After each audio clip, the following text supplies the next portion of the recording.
I'm Susan Downs, and welcome to the Silicon Valley Health Institute. We are a nonprofit organization, 501c, and our goal is to bring you top-notch experts so you can learn how to be proactive in your health and how to take steps toward optimal wellness. This is very important because the best way to make sure we get this moving is to take steps ourselves.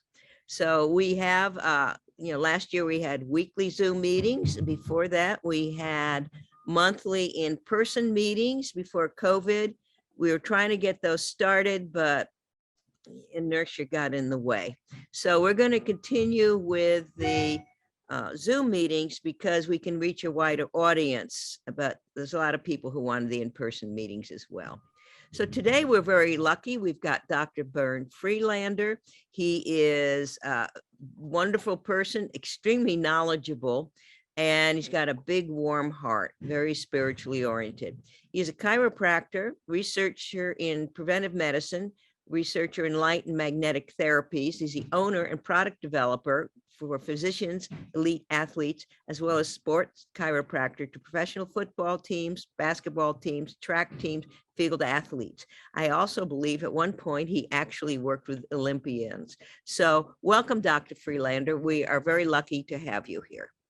Well, thank you for having me. I appreciate Silicon Valley Institute and all the former people that spoke there. Are just the knowledge is incredible, and the people around you is incredible, and I appreciate all this. Thank you. And my heart goes to everyone. So why don't you start with a presentation, talk about all these wonderful things you know. You can tell people when they could submit their questions. Dr. Friedlander put his email in the chat, and we'll repost that a little later on. We ask everybody to stay muted unless they want to say something. They can raise their hand. So why don't you just start telling us all your great wisdom? Well, it started many years ago. I hate to tell you how long ago, but I had a fortunate experience of in my early days performing as an athletic in soccer and running track and field and participating in many different sports and learning the value of how sports works and all of that. And my emphasis when I graduated from San Francisco State was that I was involved in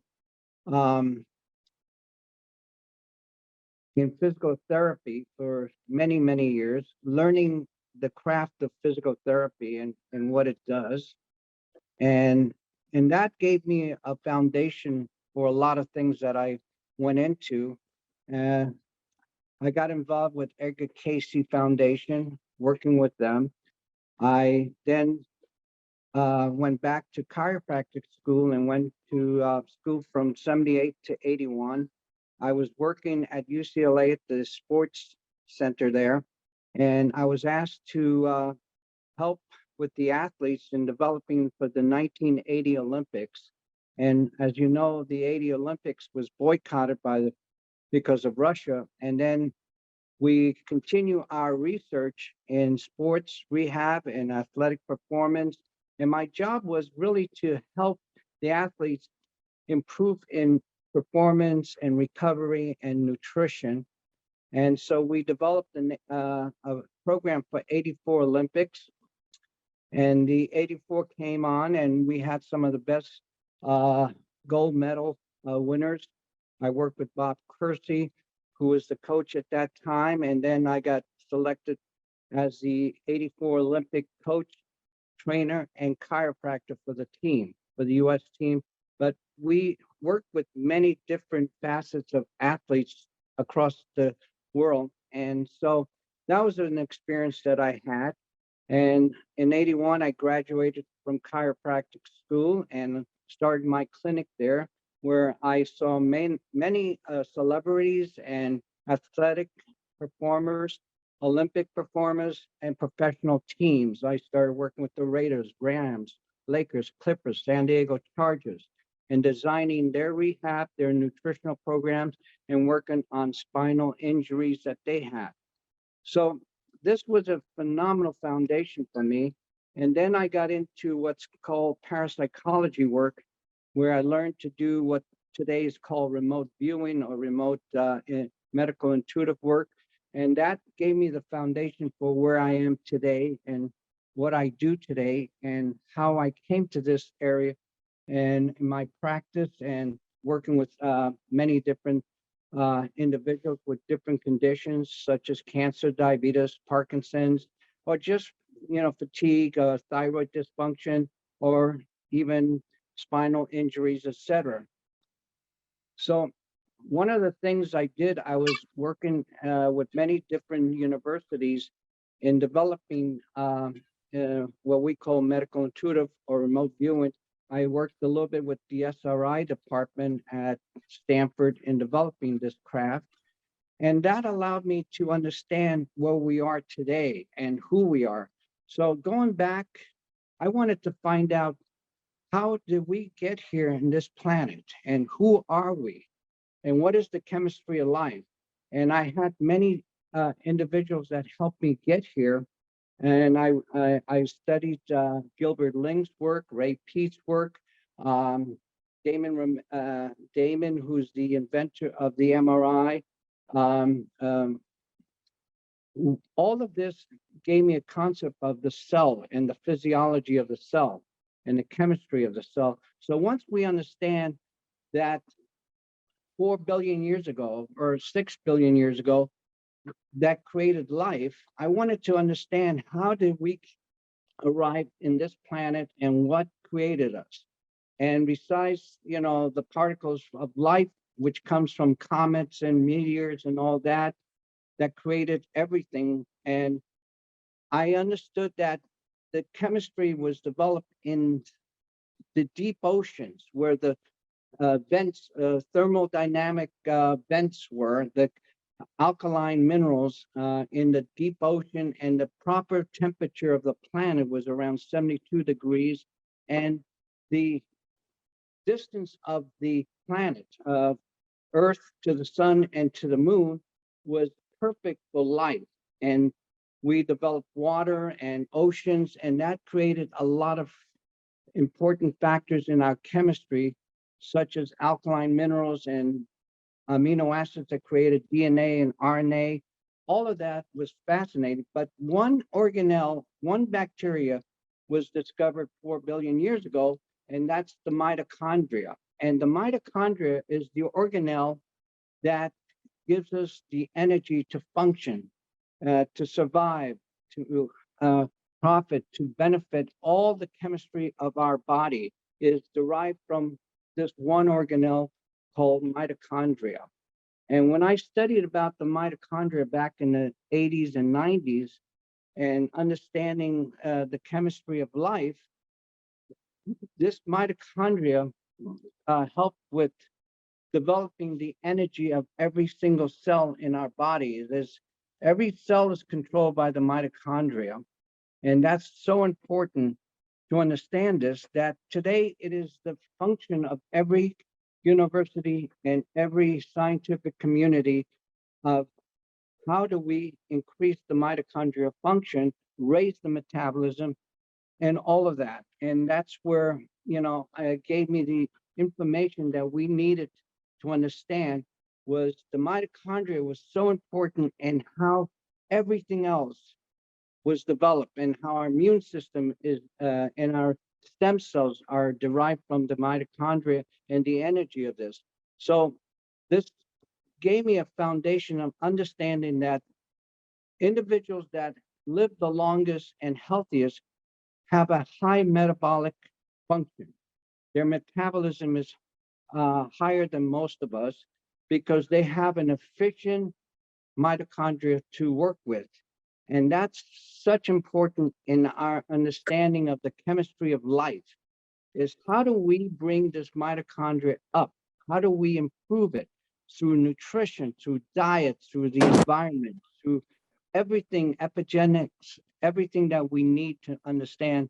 This mitochondria is the key importance for all things that happen, and how aging and disease is a lack of energy in our body. Our metabolism is weakened or lowered, and it's controlled by the thyroid and hormones and nutrition and diet and sunlight. And being in the sun is so important, because what created us was sunlight. And this chemistry of sunlight is photosynthesis. And that gave us the energy of electrons to flow through the chambers and create ATP, which is the molecule of energy that's found in the mitochondria. And so understanding this was very crucial in working with individuals out there that have certain conditions like cancer or diabetes or Parkinson's or fibromyalgia. Any form of aging or diseases come from the lack of mitochondrial function, the lack of metabolism, and the key is, how do we get the metabolism up?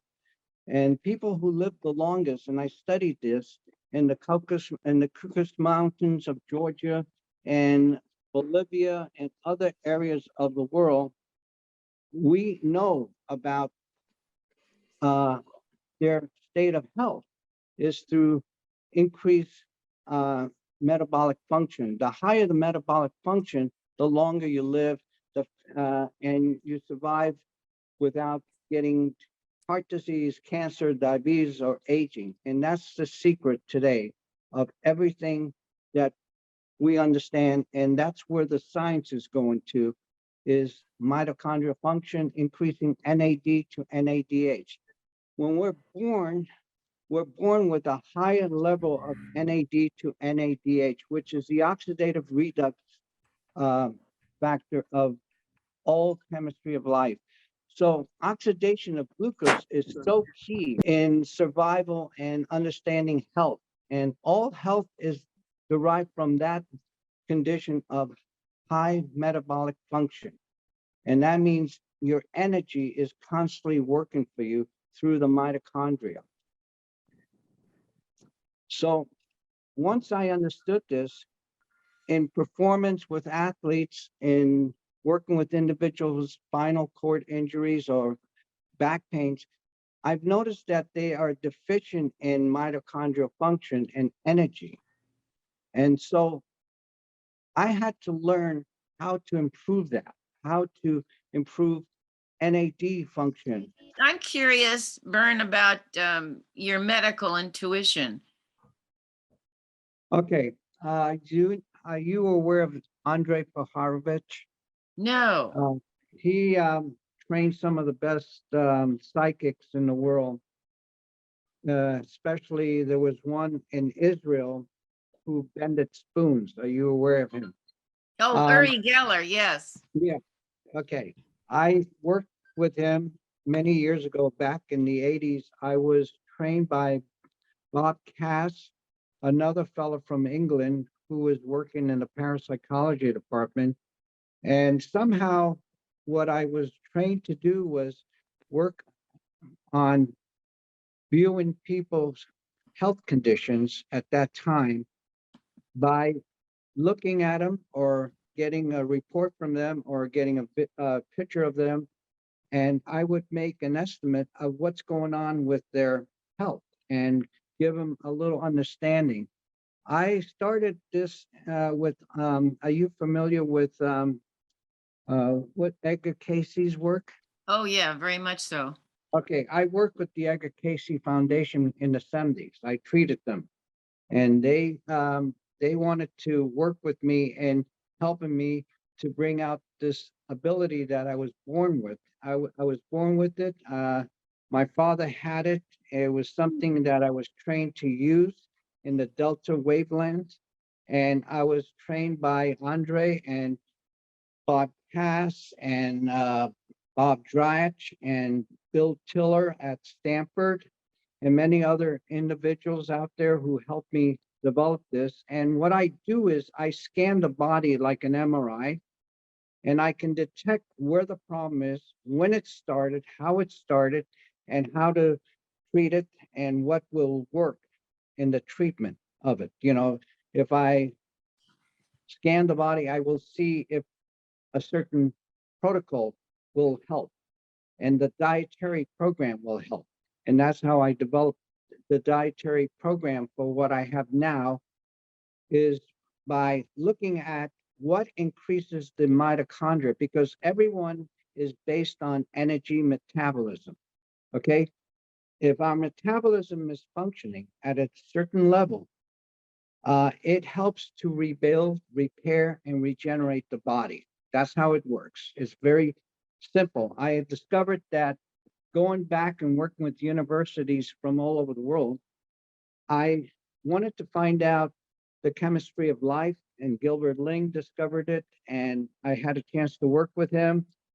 And it's basically, how do we increase the metabolism, the oxidative metabolism of our body, and what brings it down, like thyroid, estrogen, serotonin, histamine. These are all inflammatory markers that bring down our metabolism. And we need to either remove those inflammatory markers like histamine, serotonin, estrogen, and increase it by bringing thyroid back up, NAD function back up, and reducing the glutathione reduction state, bringing the oxidative state back up. It's all about, you know, raising the NAD levels and the electron transport levels of the cells, because Otto Warburg said it the best. It's glucose oxidation is the secret to everything. And everything from disease is based on the metabolism, respiratory damage. So the cell is not fully functioning correctly by taking glucose, fructose, and breaking it down to ATP.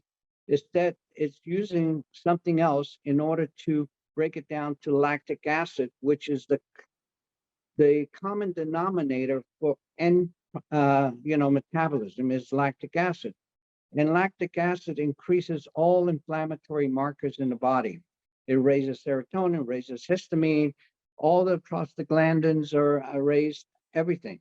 So by reverting it back to CO2, that's the component, that's the secret, that's the fountain of youth. We used to put our athletes on CO2 chambers to increase their performance, because CO2 promotes energy to the cells, increases mitochondrial function, and raises NAD levels. So I had the chance to work with hundreds of doctors and universities in doing scanning the patient to see where the problem is and how to resolve it, what nutrients, what things they need to change in their life, like get away from computers and not having computers in the bedroom, lowering the EMF levels, because the magnetic Gauss of the planet is only 0.5 Gauss. And we've seen that healing occurs in the body at even lower Gauss than 0.5. It's billions of below Tesla and pico Tesla Gauss that we saw this, where all cells regenerate properly and nerve function increases. And one of the things that I learned in doing all this is that the cells produce energy, and the energy is heat. And I noticed that in Parkinson's and dementia and Lou Gehrig's disease, that the heat in the brain is very low. It's not getting up there. And we did some work with MRI research with Damon Remain, who invented the MRI, and we saw decline in cognitive function on athletes. And what we did was we raised the temperature of the brain and increased the mitochondrial function, and we saw things like the cerebral spinal fluid increase, and the flow, the ventricle flows increase, and we were able to reverse some of the dementia in athletes. It is by changing the cerebral spinal fluid, the temperature of the brain, increasing it by using light therapy, heat therapy, all of that. In cancer research, we did a lot of heat experiments where we did increase the heat temperature to about 102, a little bit above the 96, 98 realm, to about 41 to 43 degrees Celsius. And we were able to remove cancer from the body because the temperature, the heat was so crucial in also increasing the NAD levels in electron flows through the 5 chambers of the Krebs cycle was so crucial. And sunlight is very important because it does all of that as well. It raises the heat. It helps with energy electron flow through the chambers. It increases cytochrome oxidase enzyme in the 4th chamber, which is so crucial in getting the ATP function going. And there's an ATP spin that goes on in the 5th chamber, and that spin is so crucial in how ATP is derived for energy. And sunlight affects that, and indoor lighting, blue lighting, all of that damages the ATP spin. And I was able to see that in patients with serious conditions, that they didn't have the vitality and the energy to create this energy in the spin. And deuterium also is heavy water, and that's found predominantly everywhere in the world, except if you go to North Pole or near the Alaska border, or even further up where there's a change in dynamics from cold weather, which reduces the deuterium heavy water hydrogen. So by sunlight has an ability naturally to reverse some of the deuterium that gets into the mitochondria that affects the spin rate of the ATP. And a lot of the foods we eat today have a lot of deuterium, unless you get things from Alaska, North Pole, or somewhere there. You're going to see less deuterium there. The tropical weathers have higher deuterium levels in their food and the water. But what supports that is sunlight. Sunlight removes deuterium from the mitochondria, so the spin rate is not damaged or is not lowered. And that's the only thing why nature itself has a balance of sunlight and deuterium. Where in the North Pole, there's no sunlight, but there's coldness, and the cold of the weather, the ice removes some of the deuterium in nature. So a lot of my work, was understanding how the cells work.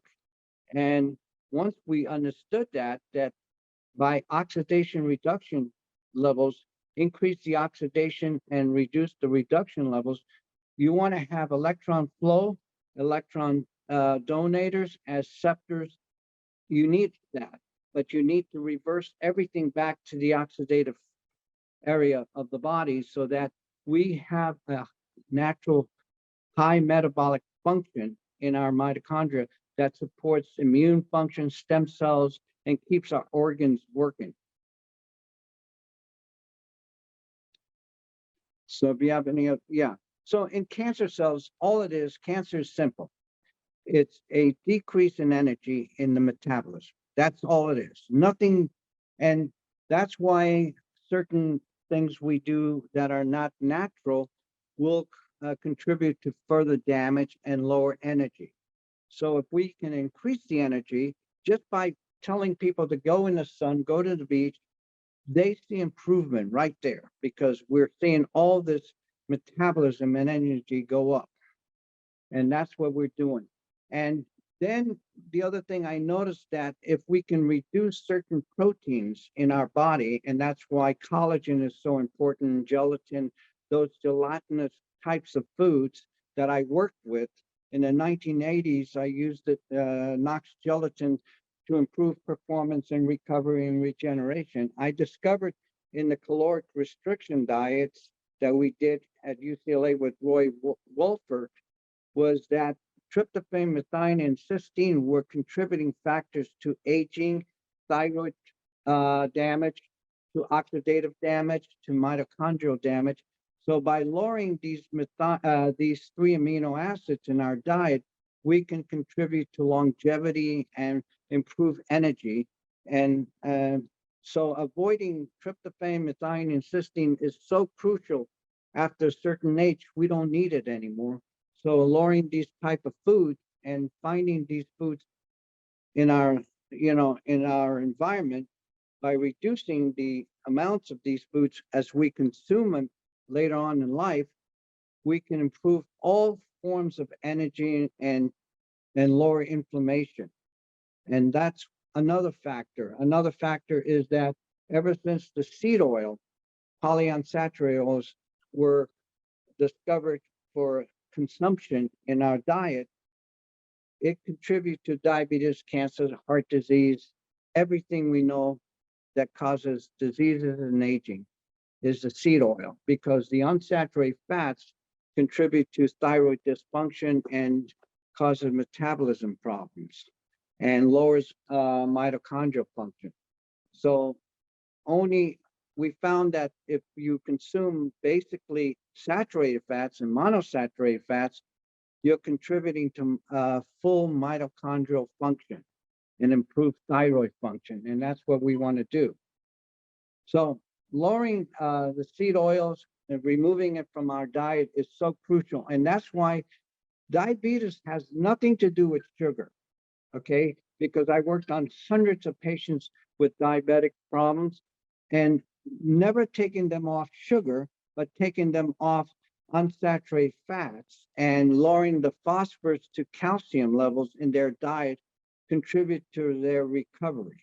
And it was discovered way back in the 1800s by two physicians in France and England, and Ray P talks about them, is that by providing sugar to the diabetic patient, they overcame their condition and they recovered fully. The same thing by doing with diabetic patients, we provided sugar and lowering their seed oils and phosphorus, they completely recovered because the energy is needed from glucose and fructose for ATP to function. And one of the scientists at UCSF worked with me on diabetes. He was working on the stem cell function of repairing the pancreas. And I told him that if he can add the consumption of sugar into his program, he would see even better performance. And he started to think about it, and he said, you're right, because it is a lack of energy that's creating these problems.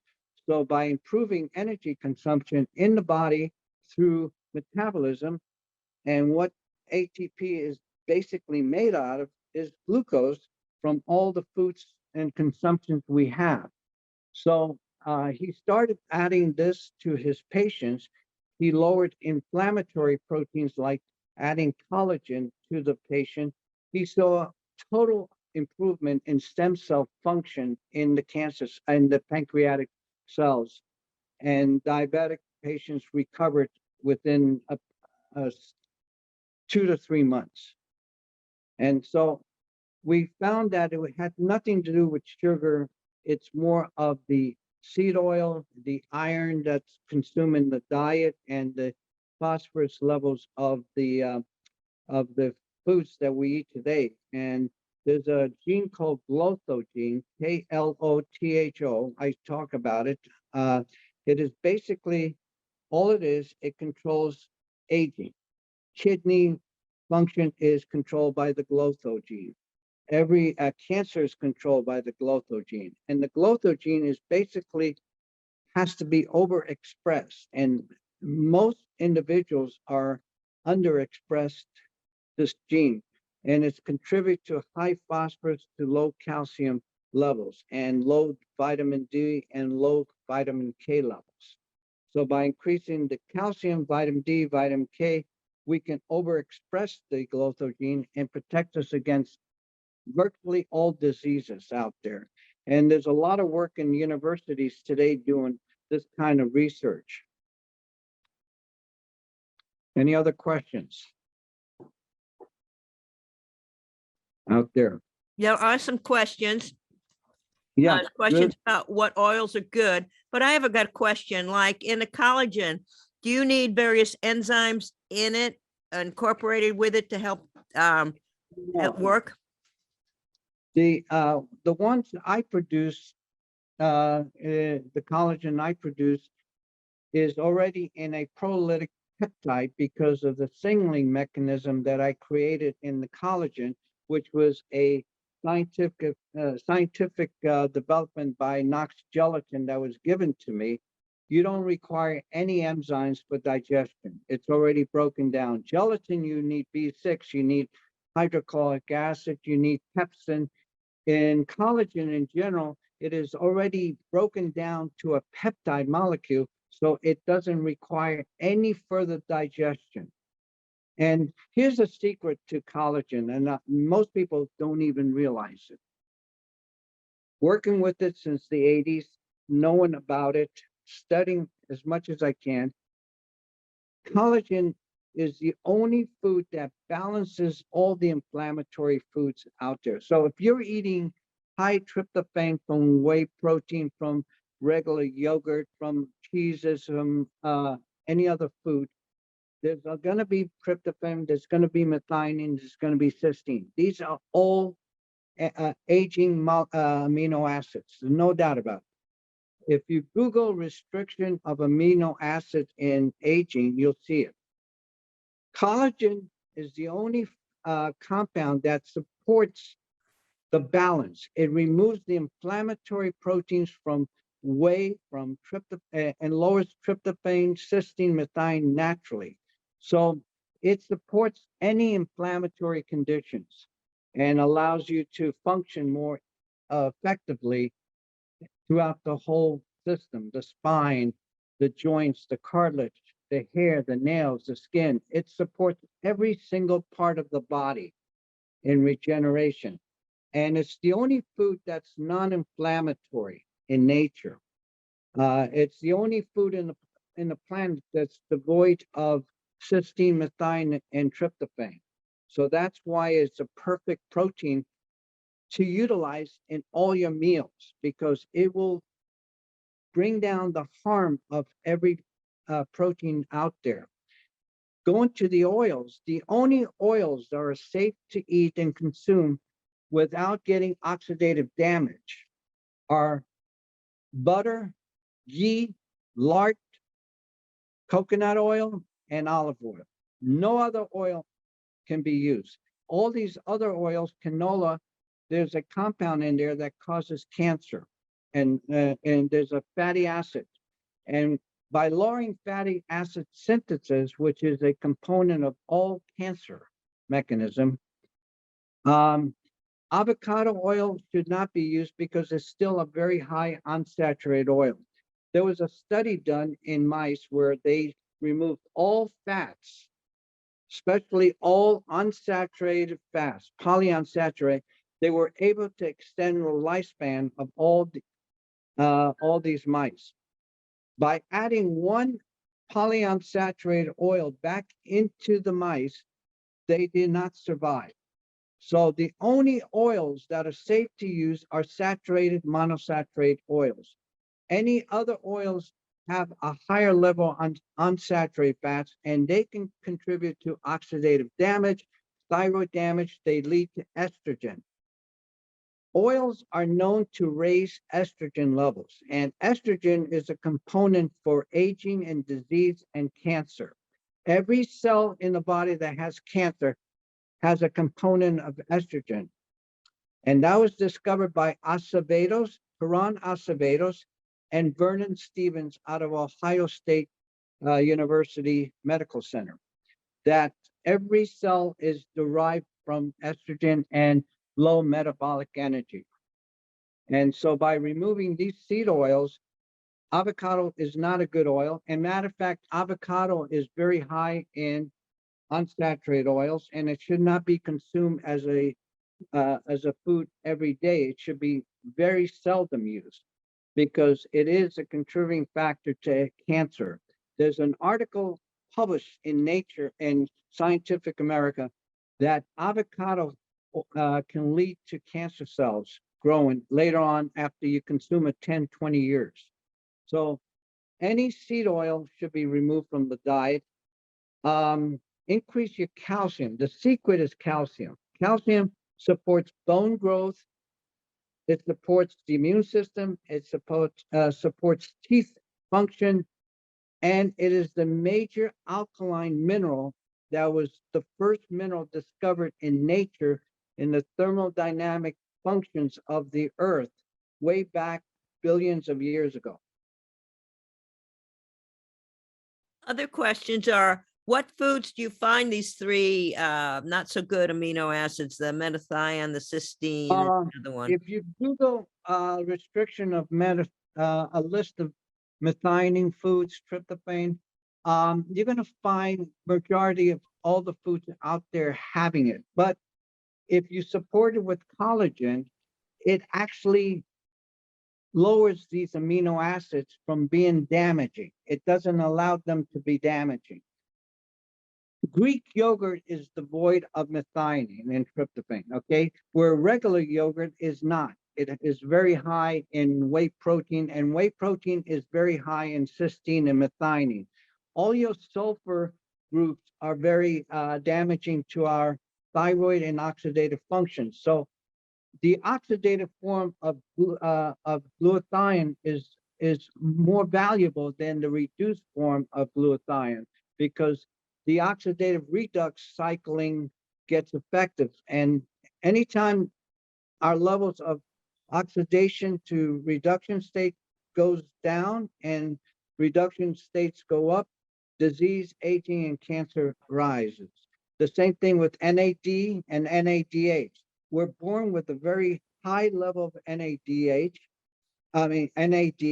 to low NADH, which is about 60 to 40% in normal individuals who are functioning very well. But at certain stages, these levels change, and so you have the reduction states going back up and the oxidative states going down. And that's what Otto Warburg says is the cause of all cancer cells. So the foods, there's not too many foods. We're finding that seafood is a lot better. Shellfish is a lot better because of the copper and the zinc is necessary for increasing cytochrome oxidase enzyme in the ATP function. So you want to bring that down. And so, but like I said, things like Jello, gelatin, they're very low in these food and these amino acids. Your other amino acids, like you'll find meat having a higher level of methionine and cysteine. So you're going to see that kind of problem occurring with those foods. So it is best to lower down the consumption of certain proteins and have more digestible foods. You want to look up a list that says non-starchy, digestible vegetables and fruits, and that's what you want to eat more. And you want to cut down the grains and pastas because they're very high in phosphorus, which can leach calcium out of the cell, and that's what controls extracellular problems in our cells. Any other questions? We've got some question on what inflammatory markers you're talking about and how to remove them, like homocysteine, etc. What I look in working with patients for years, this is a long time now, and studying what each individual has with their health, I find that by looking at TSH, which is a marker for thyroid, people don't understand, but Broder Barnes and Ray Pete have said, if you bring down the TSH in the 0 range, 0.1, 0.2, 0.4, you're not going to see anybody in that range. That is where you want to be at, in the 0.45 range, no higher. That anytime you have 1 or 2 TSH, you're going to have inflammation. You're going to have parathyroid issues. You're going to have thyroid issues. The other thing I look for is CO2 versus lactic acid. Lactic acid is one of the major components of inflammation. It's what drives cancer cells and allows them to replicate themselves. So you want to bring lactic acid down and raise CO2 levels. And how you do CO2 levels to go up is high altitude, acetozolamide, B2, B1, and B3 niacinamide. That raises CO2 and NAD levels. You want to look at, basically vitamin D levels. Anybody who has inflammation will have low vitamin D levels, okay? Anybody with low immune function is going to have low vitamin D levels. You want to get the vitamin D levels above 50, 60. I try to keep my patients around 70, 80, and I've even had a few in the hundreds because they had to overcome certain conditions that were terminal, okay? And so you can look at homocysteine levels, they help, but not as much as TSH and CO2 and lactic acid. They're more valuable for me to look at, and the vitamin D ranges, because if you want to keep the body in healthy state, you want to keep the CO2 up and lactic acid down. I also prefer to look at the hormone levels like progesterone, DHEA, and keep that up and keep the estrogen levels down. And that's very important because cortisol levels increase when you have estrogen and when you have lactic acid and when you have serotonin and histamine and all of these. And one of the factors is that all cancer cells grow on nitric oxide. This was discovered by several scientists way back in the 80s and 90s, that nitric oxide promotes blood flow and raises the cell replication of cancer. And Judah Folkman, who discovered angiogenesis, he discovered that nitric oxide promoted blood flow to the cancer cells. So you want to keep that down as well. That's an inflammatory marker that you want to keep down. And keep histamine down because those are all inflammatory components.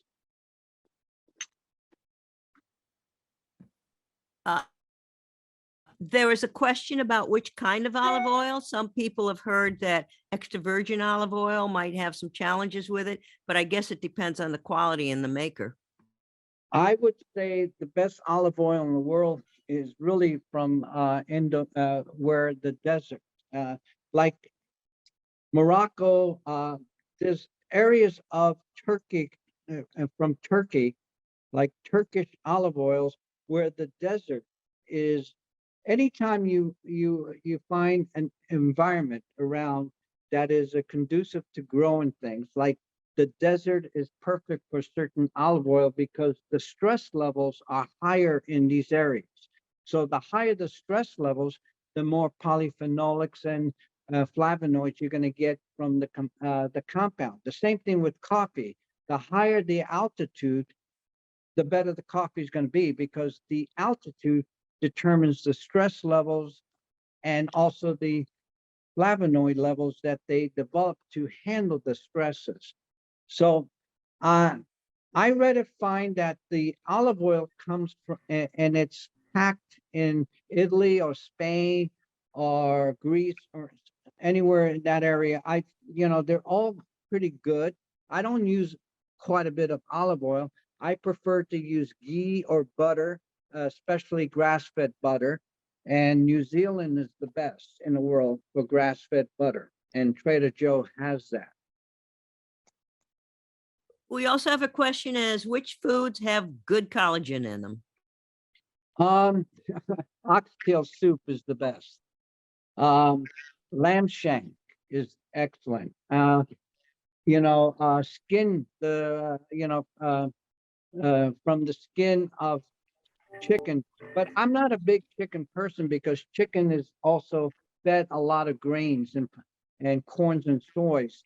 And the only corn that we should be eating is masa that's made with water, lemon or lime, and the masa or the corn. So corn tortillas are very good for consumption rather than bread or pastas because they raise the level of calcium in corn tortillas and they have more niacinamide.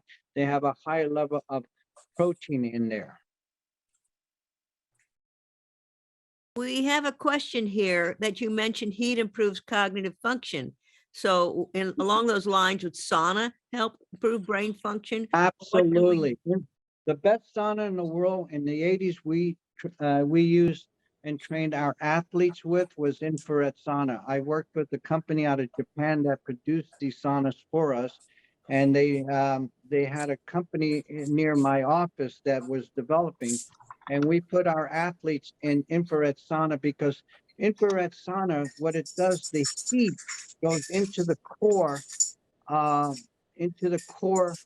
the body and expands out slowly. So all the toxins and heavy metals are being pushed out from the heat towards the core from the core to the extremities and through the skin. So saunas help with increases mitochondrial function, increases NAD levels, all of that. So yeah, and we're getting new saunas are people excellent. now. So Bill Grant obviously sent out the email because we're getting people who are not on the previous call. So let me just explain briefly what happened. We got porn bombed with the most disgusting stuff. And we had to change the whole site. So I'm glad that some of you found, I posted the new stuff in the chat, and I'm glad that you folks and some new folks are finding your way here. So we're doing questions and answers now. I mean, one of the questions is, how do we get a hold of Bernd and does he consult? So why don't you put your email address in the chat so people can get a hold of you? They want to know if you consult. They want to know about your books. When is that book going to be written? Because they want to get all this information in one place. I mean, we'll have you back as many times as you want. And then somebody wants to know, do you have some research papers on collagen which could reduce tryptophan, methionine, and cysteine? Yes, I have written articles on collagen. I have done podcasts for Silicon Valley many times. I have lectured on many conferences on collagen and reducing tryptophan and methionine and cysteine. As you can go into it. When I started with collagen back in the 80s, nobody knew about collagen. I mean, I couldn't find anybody, talking about it, wanting to, it was very rare that anybody knew anything about it. The only ones I talked to was Knox Gelatin because they knew enough about the collagen and gelatin for its effect on bone repair and regeneration and skin and cartilage. And my athletes were needing collagen in order to repair and regenerate and supports performance. It also helps with recovery. There's a lot of articles on it. I would recommend Ray Peat newsletters on collagen. You can Google Ray Peat, R-A-Y, Peat, P-E-A-T, and he has a lot of good information on it. I discovered in my work with intermittent fasting with Anna Marie out of Einstein University and Roy Welford, all about the use of collagen and how it works. But when I started researching longevity amino acids for my athletes, I discovered there was a lot of papers on, anti-aging amino acids, which were mostly glycine, proline, and lysine. Glycine and proline and lysine were the first development of all life form on the planet. These were the amino acids that created everything.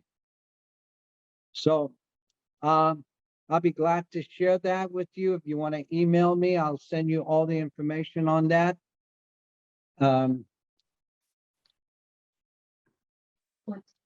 Yeah. Oh, Any other questions? we have questions on saunas, whether it be infrared or near infrared or far infrared. Anna suggested ozone as well as helpful. So we Well, have questions on ozone I've been saunas. doing since 1980 with my athletes. Ozone is it's a molecule of 3 oxygens, H3O, and it is very conducive to healing and stimulating healing. There's no doubt about it.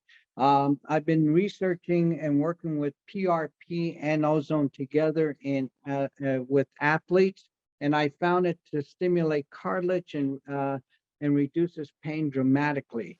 I'm on the panel. I'm going to have Eric Zaraminsky, who's an ozone expert in teeth. We started using ozone back in the 80s for helping people recover from different, TMJ problems, headaches, and teeth problems. And it's a molecule that I think is going to be the future, and it is the future now. And by doing rectal ozone, I find it to work very well with a lot of conditions. And Sylvia Menendez, Cuba, who I brought into this country to explain how she does her work with ozone and using it rectally. With the saunas, yes, you have to be very careful with EMF. There are many brands out there that shown that it can low EMF levels in a sauna will help.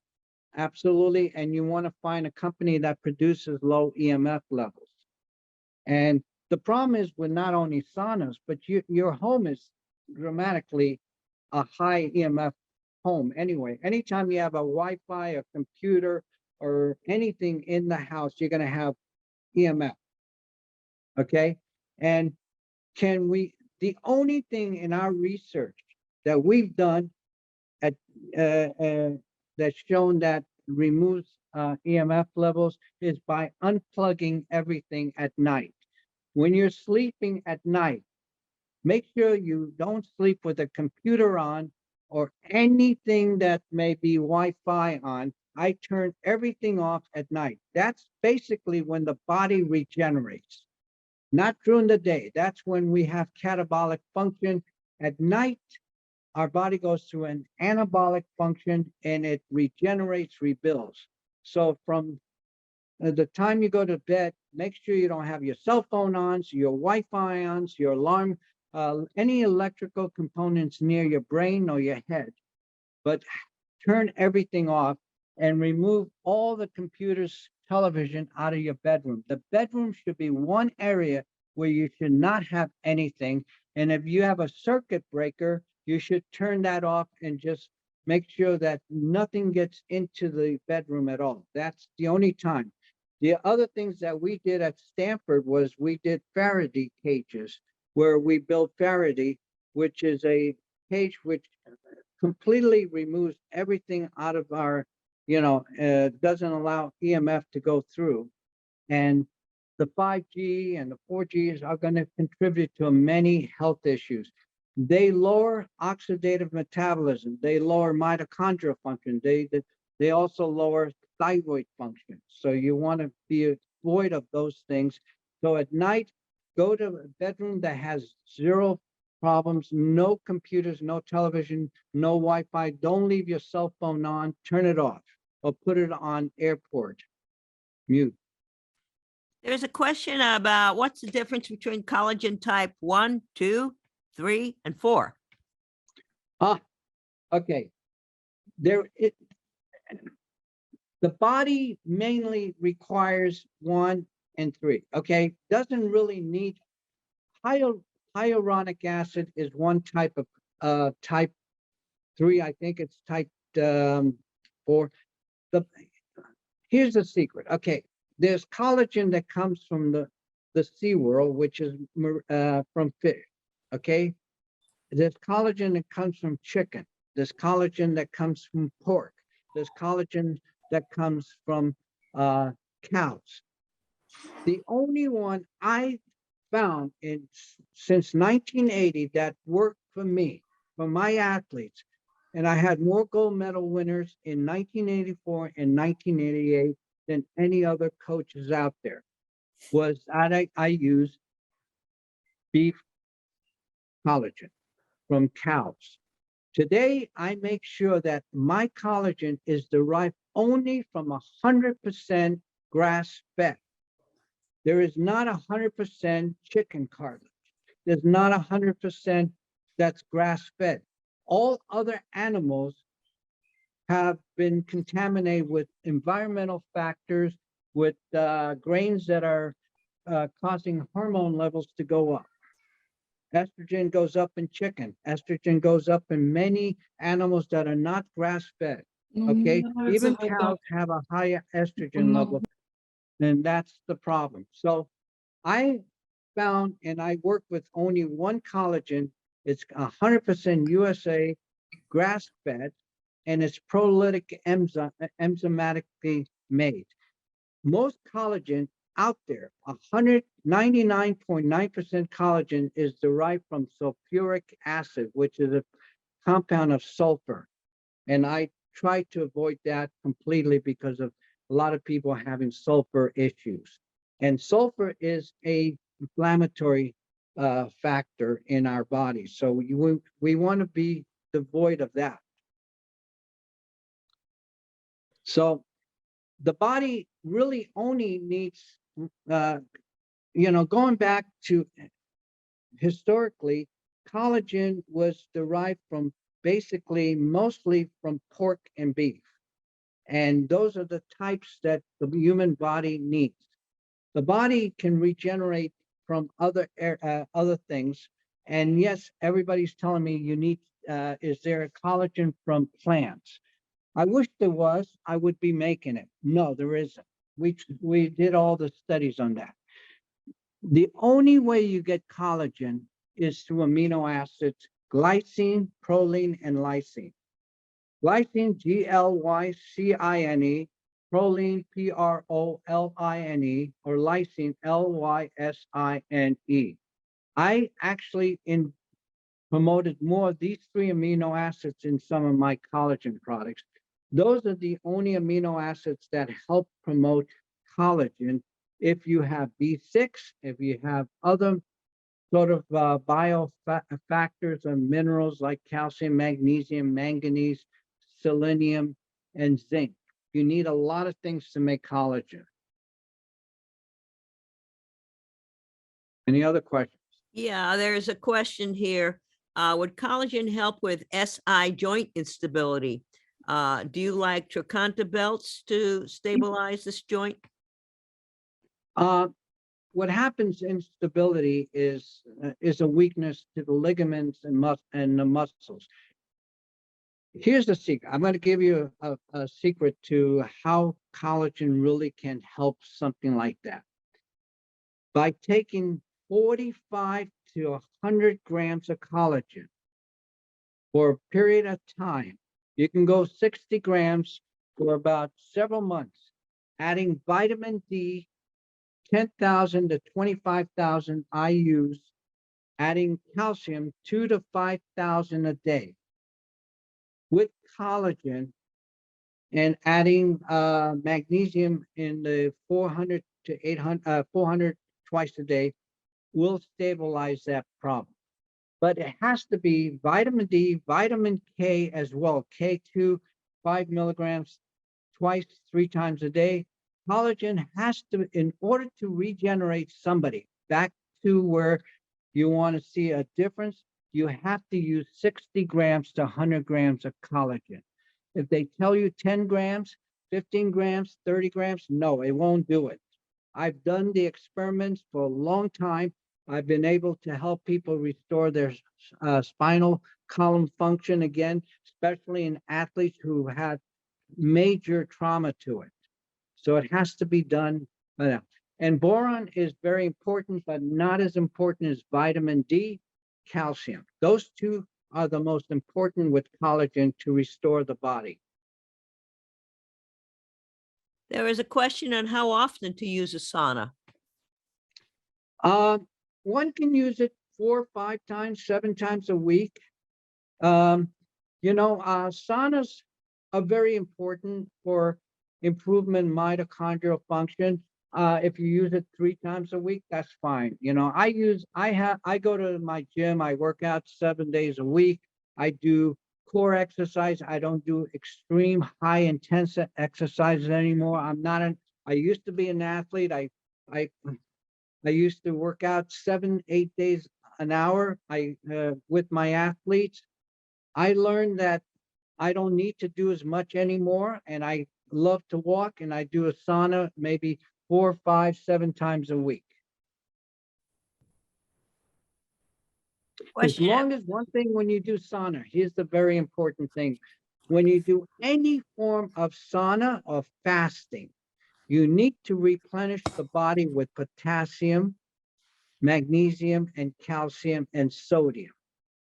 Those are the most important elements in our body that you need to replace, because fasting will reduce those elements, and so the saunas.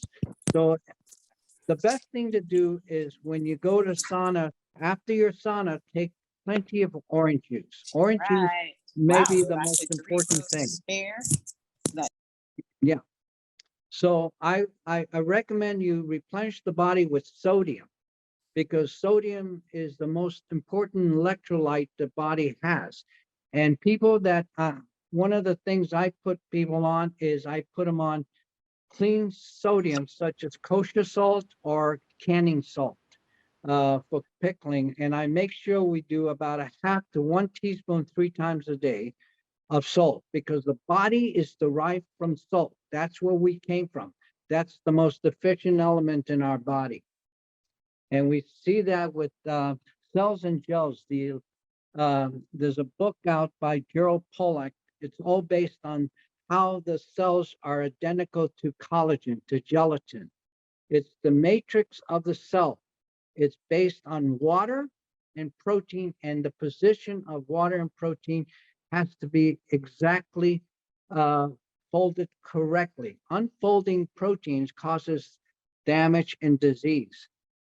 And Gerald Pollack is learned from Gilbert Ling, who was the foundation of everything about cell chemistry.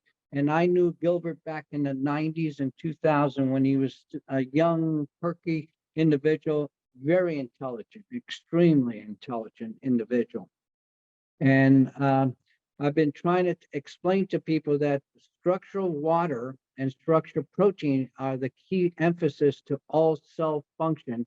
And the cell in the cytoplasm, which is inside the cell of a normal cell, is the mitochondria. So all of that, the water, the protein, helps to form the mitochondria to express itself and function correctly to increase our energy.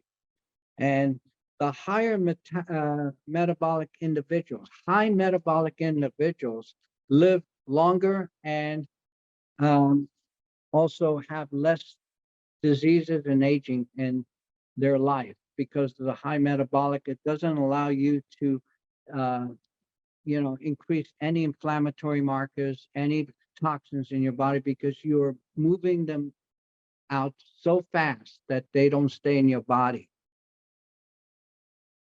We have some questions here. One person was asking, why do we need so much calcium compared to the magnesium? 2,000 to 5,000 milligrams of calcium daily, question mark. Are you concerned with the plaquing of the arteries, which I think K2 would help with? First of all, calcium does not cause that. Iron does that. Consumption of iron by Harvard medical cardiologist, who's a friend of mine, has published and shown that iron intake at a certain age causes plaquing of the arteries.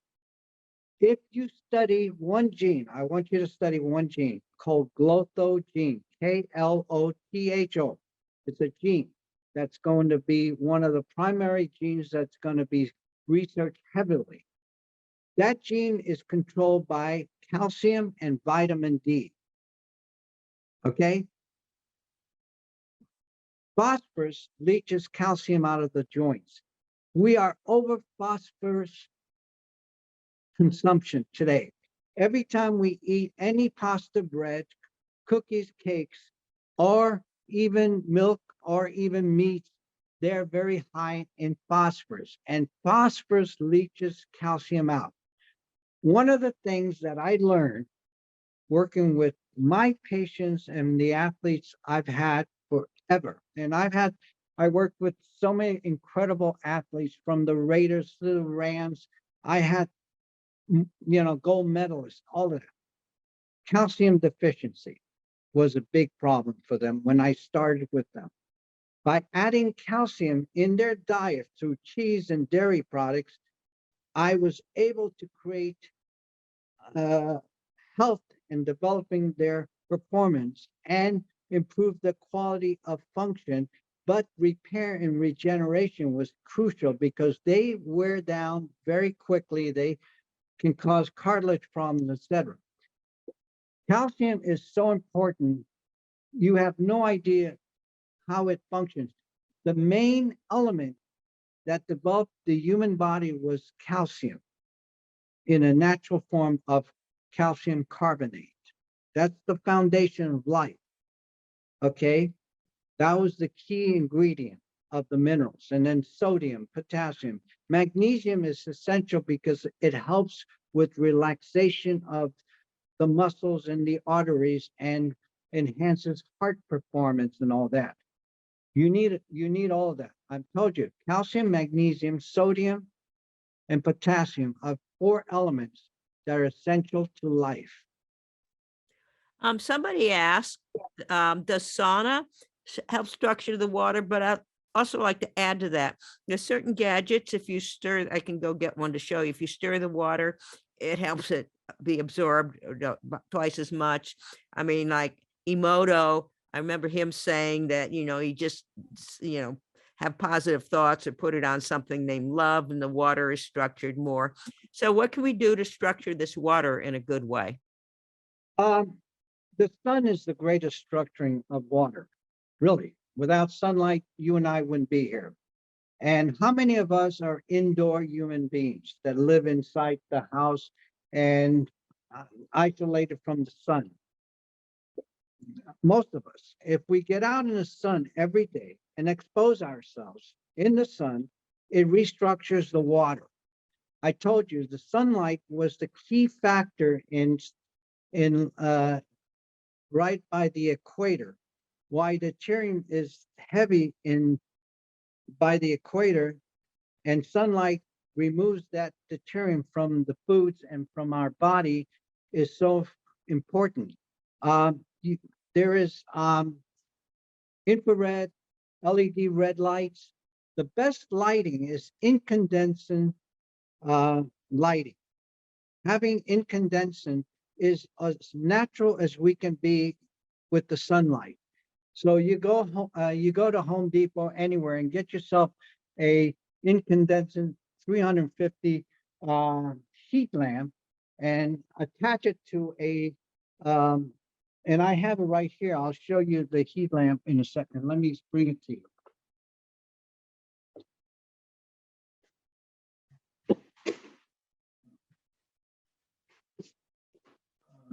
Here's a heat lamp from that I use from Home Depot. Hold on one second. One second.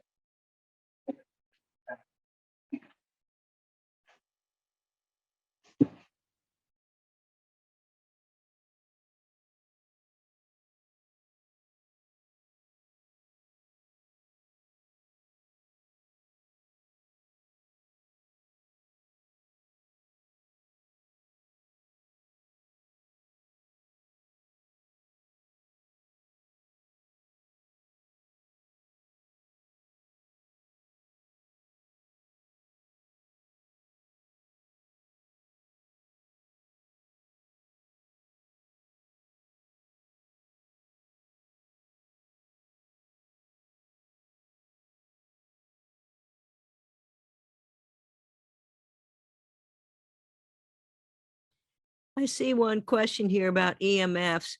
EMFs like glyphosate, They interfere with the intercellular communication. They open up the gut barrier.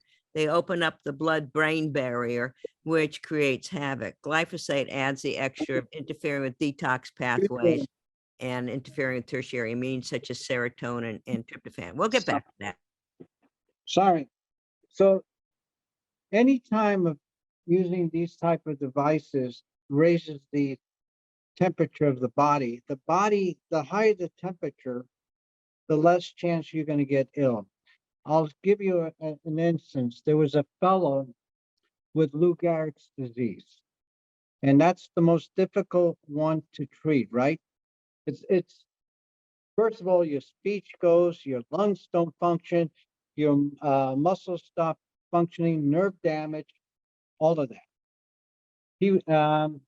He took this lamp, applied it behind his head, on the side of the head for 1 year, and he changed his diet, added NAD levels, niacinamide, and changed his diet completely from a low phosphorus to a high calcium, high D, and added progesterone and DHEA to his diet. And as a protocol, in 1 year, this physicist recovered from Lou Gehrig's disease. And he understood the basics of, function. So that was the key factor to all this. And so increasing the thermodynamic energy of the cells, that's so important. And infrared lights, red lights, I've been using them since 1980 with the Raiders and Rams as part of my program with them, was anything that I can induce light therapy, photosynthesis to achieve cartilage repair, muscle repair, nerve damage, all of that. Any other questions? What are the minimum hours you recommend of being in the sun? Obviously, it depends on the latitude. Okay, And how much don't be clothes me. you have on. I'm in the sun at least 3 to 7 hours a day. Okay. I think the sun is so crucial for maintaining health, no doubt. The sun has all the elements that are necessary for our cells to function. So if you can at least get out early in the morning, 5, 6, 7, 8 o'clock, and get natural lighting from the sun, your circadian, your hormones are going to be influenced by it. So melatonin at night is produced by sunlight in the daytime. If you get out in the sun from 12 to 3 and you find 20 minutes to an hour and expose your whole body to the sun, vitamin D levels go up to 10,000 IUs in our body, okay? At night, right before the sunlight, you are blocking blue light from the sunlight that's there at that time. So exposure to the sun 2 to 3 times a day is so important. So we need more sun exposure on a daily basis, because not only gives you vitamin D, but you need the body only utilizes vitamin D if your cholesterols are high. If you have low cholesterol, then your vitamin D levels are not going to work that well. So I think sunlight is important, and it's crucial for our elements to work more efficiently, our mitochondria to work more efficiently, and cytochrome oxidase is so crucial for all functions. That's utilized by sunlight. We have a question here. I know that EMF affects the calcium channels, but there's a question, does EMF create excess calcium in the cells? Okay, what it does, EMF pulls calcium out of our bones, our cells, which require calcium. And when it's an excitatory mechanism that it does that. Calcium is an excitatory component, but if we put it back into the cells, okay, and cancer cells are devoid of calcium. I'm going to tell you, they're very low in calcium. So that's why cancer cells have issues, and we have problems with, metabolism and function and all that. So calcium is essential for life. It is crucial for our bones, our spinal cord, and why there are more hip replacements, more knee replacements, and other issues like that is because we're deprived of calcium from our foods. We're not eating enough. Dairy is an important factor, and countries and areas where population consume a lot of dairy, they have the highest longevity of all people. And the levels of cholesterol should be always above 200, 210, 220, 230. That's why there's so many people with dementia and cognitive decline and neuromuscular damage because of statin drugs. We have a question on we have a question on the Sinatra effect. And the question is CoQ10 with L-arginine and D-ribose, does that yield to the Sinatra effect? Okay. CoQ10 is essential, is one of the cofactors to electron flow in the chambers of the Krebs cycle. It helps with increasing the oxidative function of the cells, no doubt about it. D-ribose is a sugar molecule, okay? So it is complex with D-ribose, like I guess you're aware of True Niagen, which is Chromadex niacinamide D-ribose side base. It's made from milk, actually. The component comes out of milk. At Cal Poly, there was a compound from casein, which is a milk calcium product, that showed evidence that it reverses cancer cells. So it is a good thing to take I know the whole concept was lysine and proline, which is part of the collagen amino acids that are predominantly found in collagen, helps to improve the elasticity of our arteries. It's this stagnation of blood flow through their arteries that causes many damages, and iron can do that as well. That's why I'm saying iron can cause the problem, not the calcium. There are questions on various kinds of ways to structure the water. Somebody comments is a mirror on glass that helps. Other people are saying marine water are helpful. Somebody asked me what gadgets I've been exposed to. Here's a gadget that if you stir it 30 times in the water, that it doubles the absorptions. Here's another gadget that I actually found at the same health fair where Bernd's going to be speaking on May 7th and 8th. And that's supposed to help the water. But Bernd can tell more about this, and you'll see more about it at the fair in May 6th. I'm going to give you a little background on water. Okay. I was one of the co-founders of the electrolysis system back in the 80s and 90s. And as you know, hydrogen and acid and alkaline water. Here's the key factor to water. The best water in the world comes from the North Pole. Glacial water, ice age glacial water. Why? It is devoid of deuterium. Any water that is lower than 130 parts per million of deuterium is good water. You cannot restructure deuterium from the water, okay? That is scientific.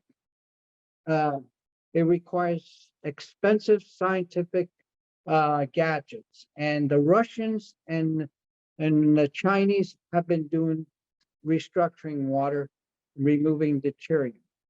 Okay. The only thing that is good about drinking water is add salt to it, because sodium is the key factor to electrolysis of the cells, and it creates electrolysis composition, so it restructures the water. Removing deuterium or lowering deuterium is the is the secret, and we can't do that right now. We don't have the gadgets or the technology to do that. That's why, you know, in Russia they're doing it, in China they're doing it, and here in the United States, there's labs going to be setting up for selling you deuterium depleted water or lowering deuterium. You can Google a guy named Olgan, Abdul Olgan out of Turkey. He's the father of deuterium. He's the father that wrote books and books about it. Then Laszlo Boris out of UCLA is very knowledgeable in this area. I've studied deuterium as a heavy water for nuclear, you know, compounds. Yes, Laszlo spoke here before. What I drink, yeah, what I drink is orange juice and Concord grape juice. I want the potassium, I want the minerals, and I want the fructose from these things. I can just facilitate and lower cortisol by giving you just orange juice or Concord grape juice. Mineral water that I like Gerald Steiner from Germany. It's the only calcium, magnesium mineral water that's natural, and it has a lot of nutrients out of it. So mineral water is very important. I kind of like carbonated water better than regular water because the CO2 is the foundation, is the key molecule to all life. And every cell requires CO2 for lowering inflammation, increasing oxidative metabolism, and is key to all mitochondrial function. Study the mitochondria and understand how the mitochondria works and what raises mitochondrial function, what damages mitochondria. You have the answer to everything. Somebody wants to know about DHEA for women in particular, and somebody else would like you to just hold the heat lamp up again because they didn't see it. Here's a pet formula for all animals. DHEA, I have a spray. I made a spray that's on Amazon, progesterone DHEA. These two are the fountain of youth for hormones. There's no doubt about it. DHEA can lower cortisol, which is the key factor to all aging, is cortisol going up at night, so you can't sleep as well. And then it rises in the morning where you potentially have a heart attack or stroke, is always at 4 or 5 in the morning. DHEA will lower that. DHEA is a youth hormone. So is progesterone. They are anti-stress hormones, meaning they balance the body to work efficiently and more effectively. You need that. So I am a big proponent of 5 milligrams of DHEA a day and 20 to 30 milligrams of progesterone. We have somebody asking if they don't have sun, do they take, you know, they just don't have access to it, or it's very poor access. Do they take D3 and K2? And somebody would like to see your heat lamp again. Okay. The heat lamp, I'm going to move it. It's right back here. This is a heat lamp. The 350 watts is the clear heat lamp, infrared. You can get it at Lowe's, you can get it at Home Depot, and then you get this aluminum clamp that is a socket for 300 watt. So, and you can focus. You can use this in replacement for sunlight. Okay, it has the same nanometers of wavelength as the sun. And that's what I use. Let's see if I can, yeah, it's pretty strong, so that's why. What are optimal cholesterol levels? Cholesterol should be in the 200 range, 210, 20, 30, 40, 50. I'm not worried about it. Some genetics factors may have 300 and above. Cholesterol makes all your hormones, progesterone, DHEA, and pregnenolone. So it's the precursors to all the hormones in our body, and all cognitive function works on cholesterol. Vitamin D requires cholesterol in your skin. Without cholesterol in your skin, vitamin D will not properly function right. There was a question on what kind of dairy, A2, for example? I'm not really, the best dairy is really, if you want the best, it's Organic Valley, 100% grass-fed, 2%. I find 2% has a higher level of calcium. And most people don't need a whole milk unless they're growing. If you're in your teens and you're getting up to your 25 years or 27, 28, then whole milk is better. 2% works the best. And the same thing with 2% cottage cheese, and cheeses should all be animal rennet, not microbial or vegetarian rennet. They will cause celiac, Crohn's disease, and IBS problems. You want to have all the cheese that are made from animal rennet.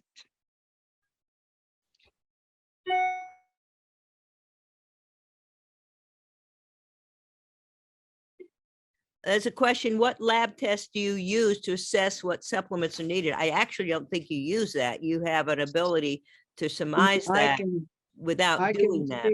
I can look into the body and tell you what's low and what's high. That's not a problem. But I do have people do Quest Labs or LabCorp, any of those labs, just to give me I'll tell them exactly what they have in their, in their blood before they get the test done. And then they get it done. Then they come over and they see the results, and and we can then figure out what's going on.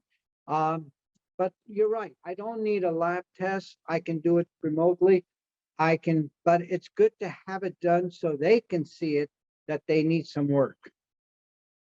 What about omega-3s, fish oil? Do you recommend them on a regular basis? I have never, ever used omega-3s since 1978, when I got into nutrition. I got into nutrition in 1972 from a UCSF brilliant individual who was my working as a physical therapist. He was a patient on omega-3 fish oils. In long term, causes oxidative damage and can lead to immuno problems, immune depression. That's long-term use of omega-3s. Short-term, 1 or 2 weeks, fine. I rather you get it from foods, get it from the fish. Omega-3, again, all oils are separated. So they're more conducive to oxidative damage from our own body. Here's another thing that people don't understand. The human body resonates at a certain heat at 98.6, 98.7. That's our heat temperature. That's our body where the blood resonates at, right? Where does all omega-3 comes from?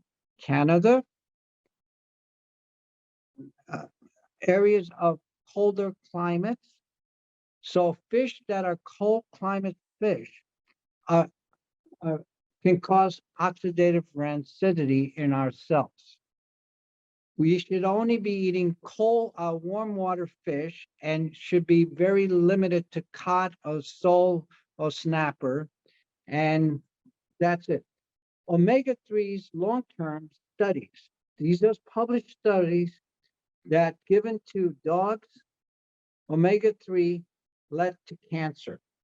We have noticed that people that come to me who have cancer have consumed tremendous amount of omega-3s because they were told by health professionals and other doctors to consume that. I removed that from their body, and in 3 to 4 months, they recover, and sometimes even faster than that. So I'm not a proponent of omega-3. I rather you eat it from foods, because there's a molecule in food called albumin that protects omega-3s from oxidative damage, and that's in lipid chemistry. And I learned that from Buck Institute and Stanford Lipid Chemistry Department. We have a question here. If you start taking vitamin D supplements, will that cause your body to stop making vitamin D? You mean vitamin D like David, the sunlight vitamin, right? Not really, unless you're out there, unless you live by the beach and you're outdoor exposing yourself most of the several hours, then you're going to get the maximum amount of vitamin D. If you take at wintertime, we need about 10,000. I'm going to share a study for you. This is published in PubMed and Google Scholar and all these other scientific. The vitamin D at 10,000 reversed all cancer cells in every single person that they did research on. This came out of vitamin D research. So 10,000 was the magic number for the reversal of cancer cells. And as long as that patient has cancer, they're going to have to be on vitamin D the rest of their life in order to prevent the cancer to come back. And this is published data in 2006 and 2007. So I rather protect myself by taking vitamin D3 than not taking it myself, okay? I'm in the sun a lot. I may not need it every day, but I do take vitamin D for just general immune protection. The only, also vitamin D in our study at Florida A&M University with Elizabeth Mazzio, where I'm a member and a colleague of, vitamin D was the most important immune factor in developing the immune system. Over anything else we found, vitamin D was number one. Any other questions, anybody? I just saw something about vitamin A. Okay. I take vitamin A and vitamin E every single night as a protective mechanism. Vitamin A, and I take aspirin every single day. The most important nutrient is aspirin. There's no doubt. Aspirin has some of the greatest functions, and it can reverse COVID viruses. It can help and limit and reverse cancer. It's the only component that has prostaglandins COX-1 and 2 inhibitors. Vascular is the other one in the plant world. Aspirin was the only one that can reverse all forms of inflammation and can promote CAMP, which is a catalyst for energy in the mitochondria by removing unfolding proteins. So I take aspirin, I take vitamin A, I take vitamin E, and I take calcium, vitamin D, and my collagen every single day, and niacinamide.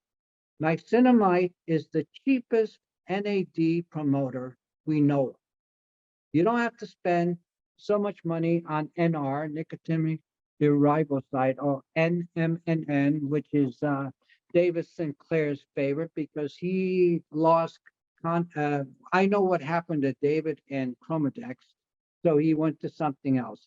Niacinamide works as well or better than all of them, and I take about 1,000 a day. I have recommended 1,000 3 times a day for certain individuals with certain conditions, and I've had seen where these conditions completely recover. There is a question here about intermittent fasting. Do you recommend 16 hours intermittent fasting on a daily basis, eating twice a day?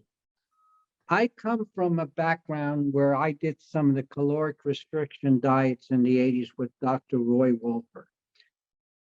I have seen where fasting, caloric restriction diets and fasting cause severe stress on the body.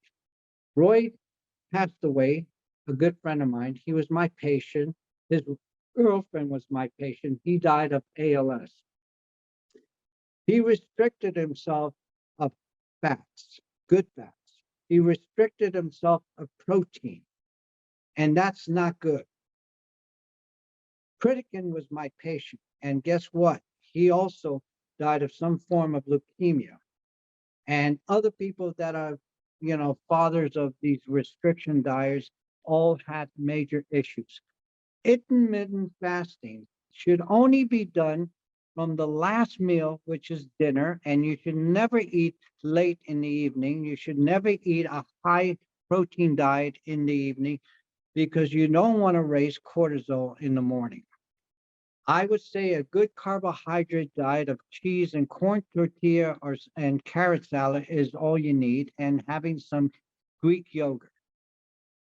I do not promote more than 10 to 12 hours of intermittent fasting, meaning if you eat from 8 the next day, get back to eating around 8 o'clock or 9 o'clock or 10 o'clock. That's what you need to do. Intermittent fasting, any form of fasting, causes the body to go into famine. This is back to our ancestral diet, ancestral people. That means your metabolic function will start going down and decrease, because if you don't put wood into the fireplace, you're not going to get heat and you're not going to have a warm place. The mitochondria is our fireplace, and the wood is our food that we consume and is broken down to glucose and fructose that turns the fire on. Any form of fasting will decrease the amount of fuel that's being produced by the fireplace, and that's not good.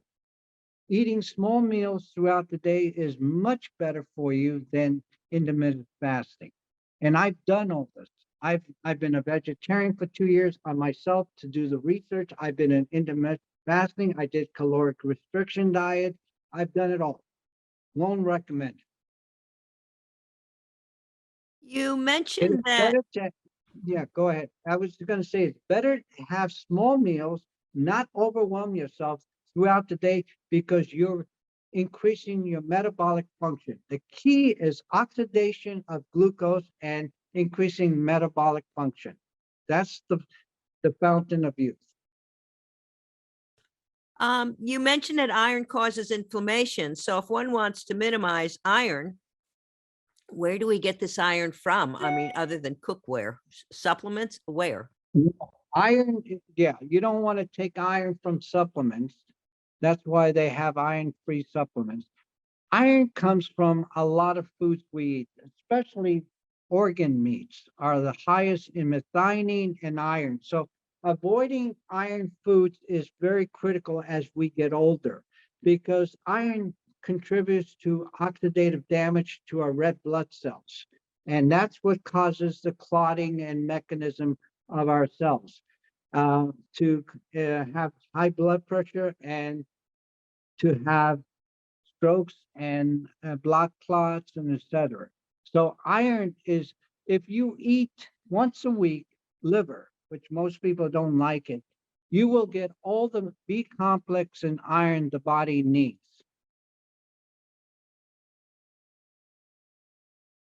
We have a question about Ibiza Fermentera marine water as a better source of minerals and salt. And that is what they make at home with kosher salt. Is this worth the cost? Yeah. What was the question was what again? I'm trying to.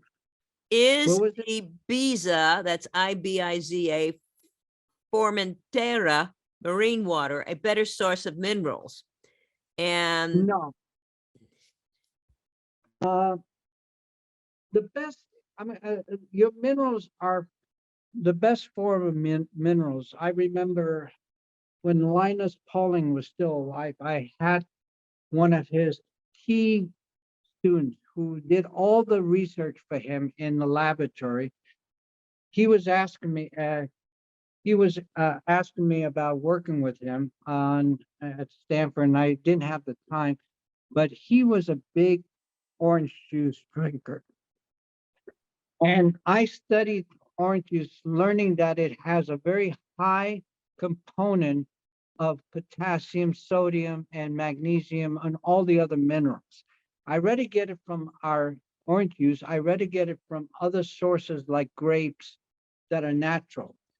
I do use salt from canning pickling salt, which is Morton's from Safeway. It's the best, purest form of salt there is. And if you take salt every single night before you go to bed, you will have a very good night's sleep. You will have a deep, you will go into deep sleep, not REM state of sleep, but deep sleep. So salt is so important for everything. Do I believe in marine minerals? I don't trust some of the contaminants that are found in algae and marine minerals because there's a lot of contaminants now. We have somebody that wants to revisit a previous question about heat improving cognitive functions. So the question was, is this better through sauna, or do people need to increase their heart rate? No, increasing heart rate is very important.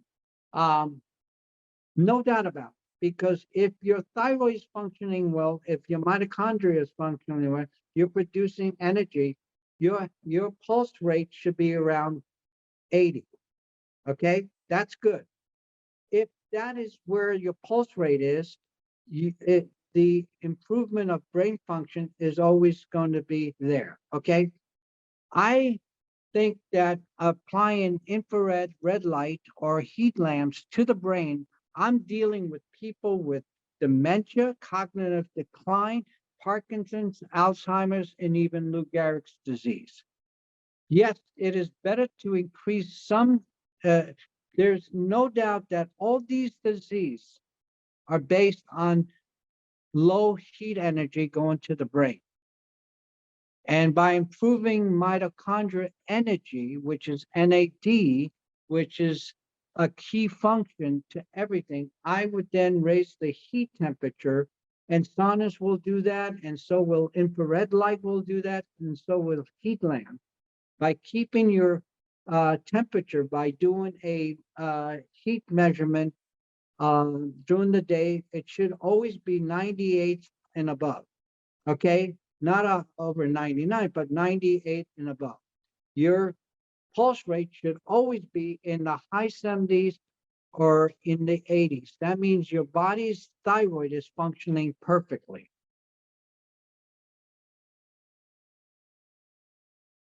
We have somebody just wanting to get clarification. So grass-fed liver once a week, beef liver, assumingly, would be helpful, even if people are anemic.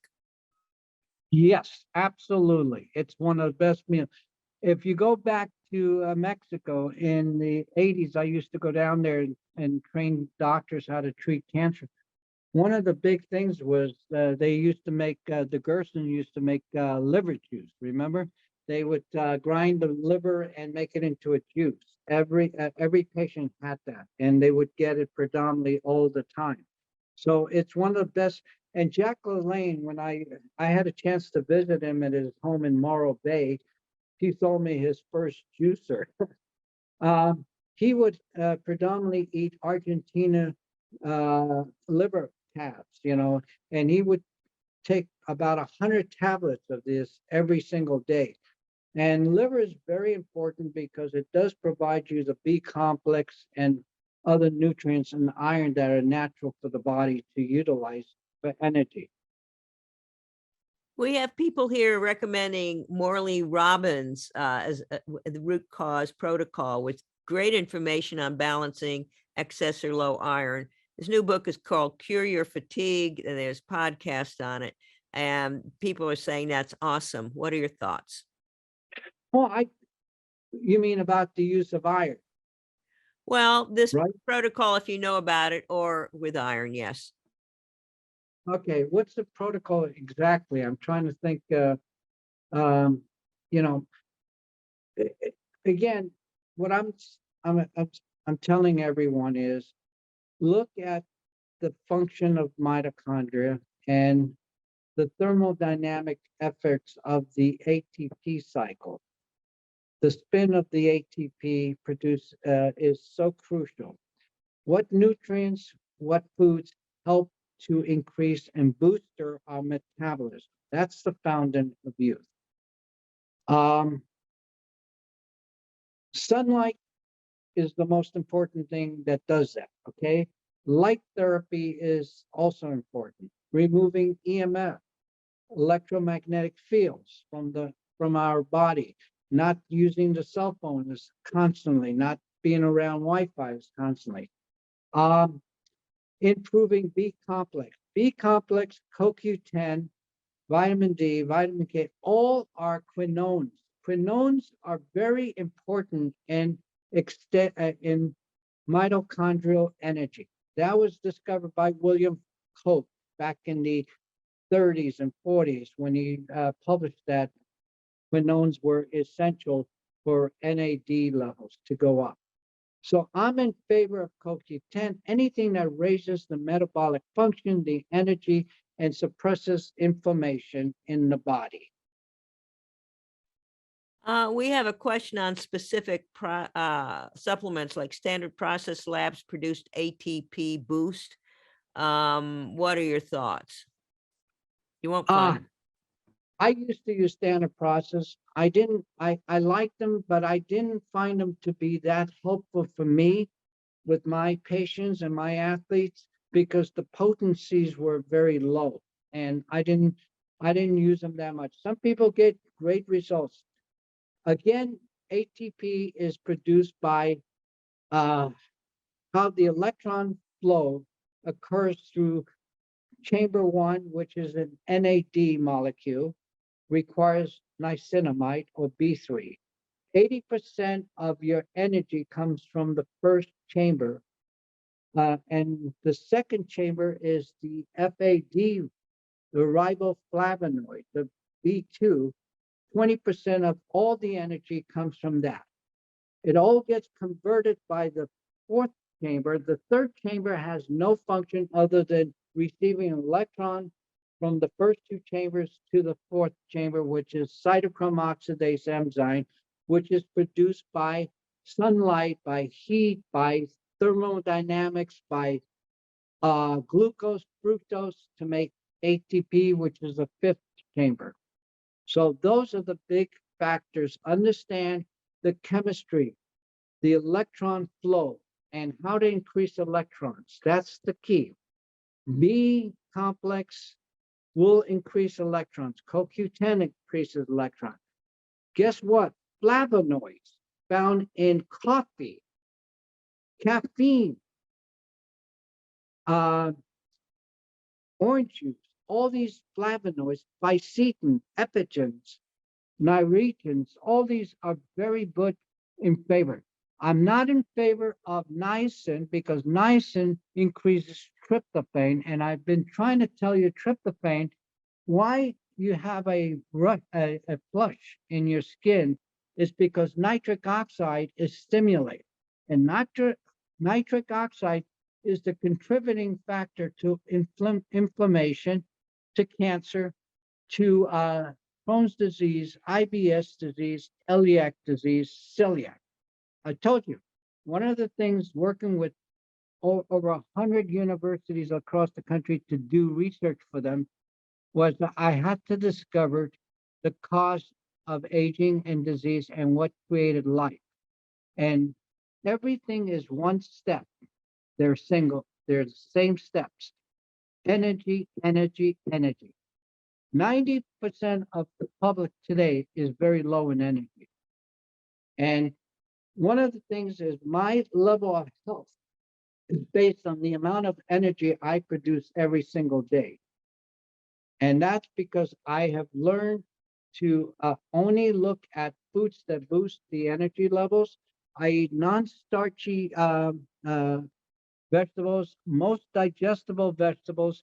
I consume almost no vegetables now. I consume mostly certain carbs that are known to produce energy, and foods that are known to protect against inflammation and promote mitochondrial function.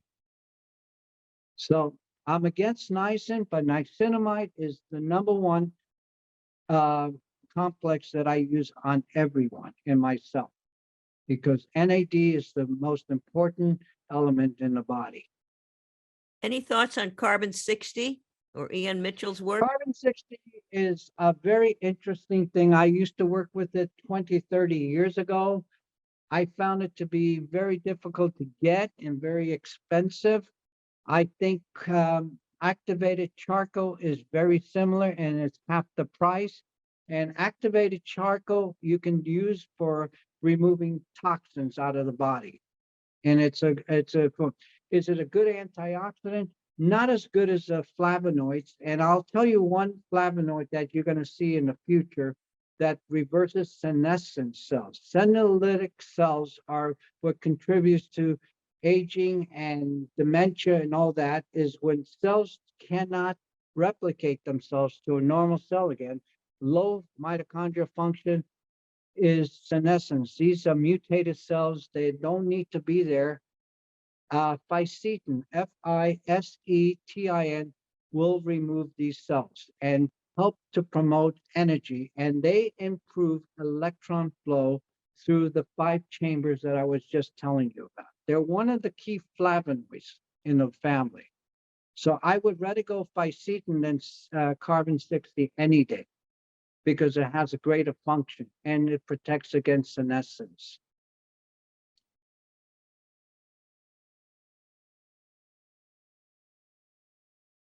We have a question. Somebody, the saunas make them sick.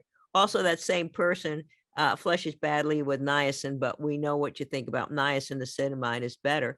So what could be the reasons this person's having trouble tolerating saunas? They make this person sick. And what do you recommend using CoQ10, multi-B vitamins, probiotics, etc.? Well, if you can't handle a sauna, it could be the type of sauna that you're using. It could be the heat temperature has a lot to do with it. I would not then do the saunas, but also look at, when you go in a sauna, bring some orange juice in with you and start drinking the orange juice while you're in there, and see if that the sodium, potassium, and all these flavonoids, and fisetin is found in orange juice, contribute to handling the sauna better. Sometimes you're promoting too much heat, and that's not as good as you want. And sometimes because you're deficient in the sodium, potassium levels in your body, could contribute to having problems with the sauna. So I would say increase salt content before you go in and after, and drink some orange juice while you're in there or afterwards. Now, would this be organic orange juice, like from oranges, or just get Minute Maid? I find that the non-organic orange juice that I buy from farmers market, I drink that every single. I drink about 2 or 3 pints a day. Here's the thing: when you make orange juice, the peel is where they spray. So you're not using the peel; you're using only the core of the oranges, and you don't want the pulp because they have irritants in the pulp. So you just want. It doesn't need to be organic. No, I find the non-organic actually sweeter. I like sweet oranges. We've got some questions on detox. I mean, I know you mentioned activated charcoal, but some person's mentioning sulforaphanes and glucoraphanes or calcium D-glucarate. Other people are asking about binders with the sauna or niacin protocols. I know you don't like that. So any comments on this detox? Yeah, detox is here's the thing about detox, okay? It should be a lifestyle. Improve your lifestyle and how you eat every single day.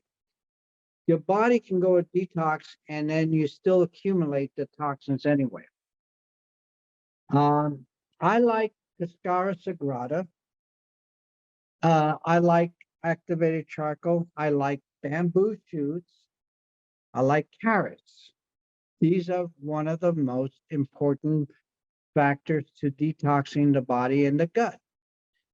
Um, if you keep your metabolic energy up and your thyroid is functioning and your TSH is below 1, you have a perfect body. You don't need anything. That's the fountain of youth. Dr. Schwartz and Dr. Broder Barnes, who were my friends back in the 80s, who were world expert on thyroid, taught me that. Keep your thyroid functioning, keep your mitochondria going. You don't need detox. The only time you need detox, you're drinking too much alcohol, you're eating the worst foods, you're eating too much fried foods, you're abusing your body, okay? Go for walks every single day, eat bamboo shoots, mushrooms, and carrot salad every day. Take cascara sagrada, not all the time. Keep your fiber up so your metabolism in your bowel is constantly working. The movement of the bowel has to be moving all the time, and that's how toxins come out. Your body rests through the sauna respiratory function of the skin, eliminates a lot of the problem. But the things we have seen that helps with detox is no doubt is walking, exercising, and saunas and drinking, the right things and not polluting the body is the only thing you can do. You don't want to live on a detox program every day because that's very stressful for the body. It can't handle that. What if somebody's allergic to orange juice? What do you recommend? Okay, it could be the orange juice that they're getting. I never have. I would then look at grape juice. Grapes and grape juice, there's an old remedy going back that the grapefruit, the grape juice and grape diet, for cancer, it works because of the minerals in grapes are very high. The minerals in grape juice have flavonoids, and they are very good nutrients that provide potassium, sodium, and glucose and fructose. And I would go into something like that more than if they can't handle orange juice. And Trader Joe's has 100%. You want 100% no water. You don't want any sulfites or anything in the juice. You want 100% grapes juice. That's it. We've got a question. What's a nutritional solution to help dissolve the calcium deposits and prevent future formation of these? Calcium, vitamin D, and vitamin K. I have a lot of patients with that were born with it. They have a genetic factor to contributing to that. They completely recover by adding calcium, vitamin D, and vitamin K to their diet. Again, comes to Klotho gene. Klotho genes, once you understand that and you study it, you'll understand that it controls calcification in the arteries, in the joints, can cause arthritis, it can cause brain fatigue, brain damage, it can do so many factors. What reverses that is lowering phosphorus, increasing calcium, vitamin D, and vitamin K in your diet. And Breslow, you had on your show, remember about Alzheimer's? And I told him, I came up and I told him about the Klotho gene. He says, oh my God, that's an area that we want to look into and possibly be so important in reversing dementia.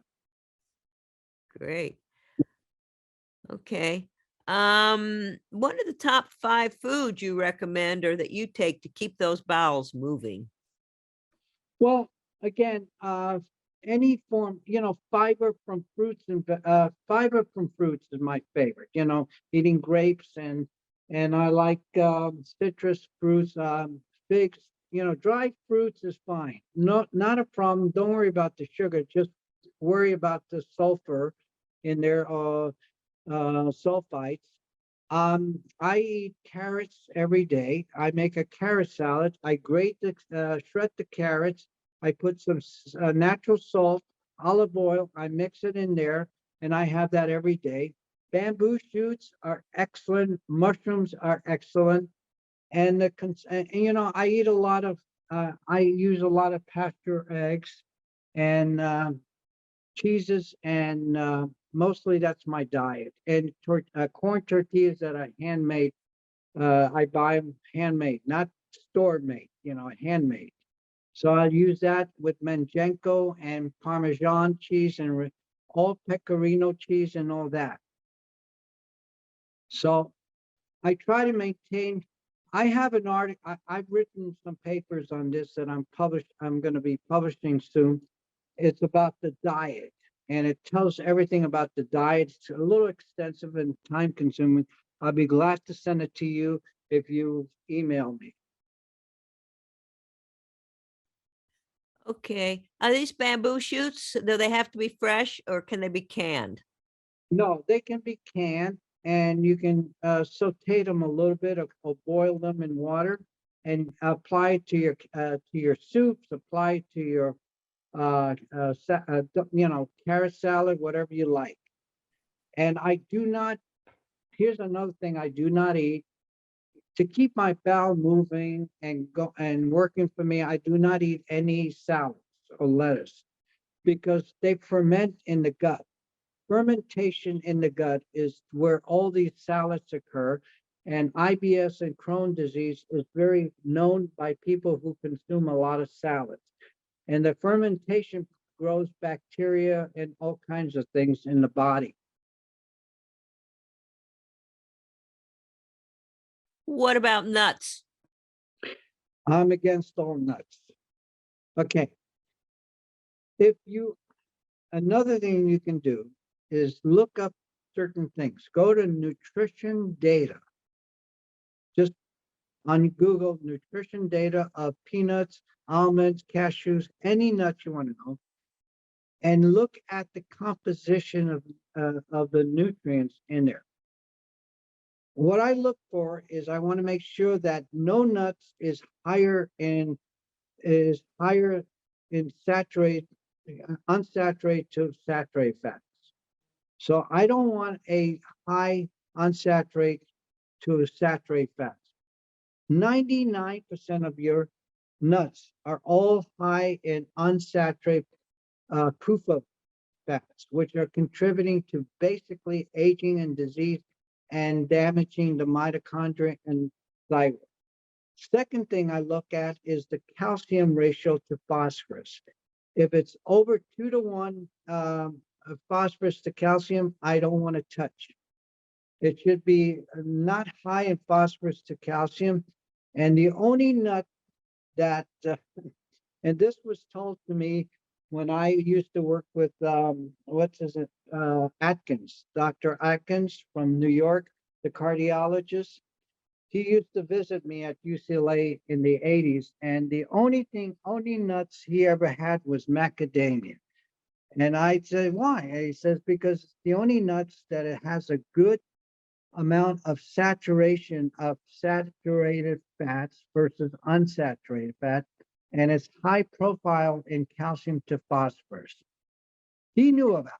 Back in the 80s, he knew about it. And a lot of people didn't listen to him. I developed a bar for him way back. That's why I knew about him.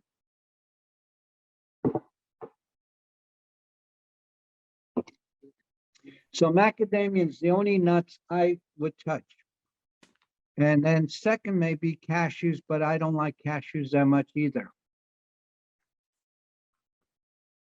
We have a question. Somebody wants to know when somebody takes niacinamide, why are they having flushing and difficulties tolerating a very low dose, such as 25 milligrams? Why?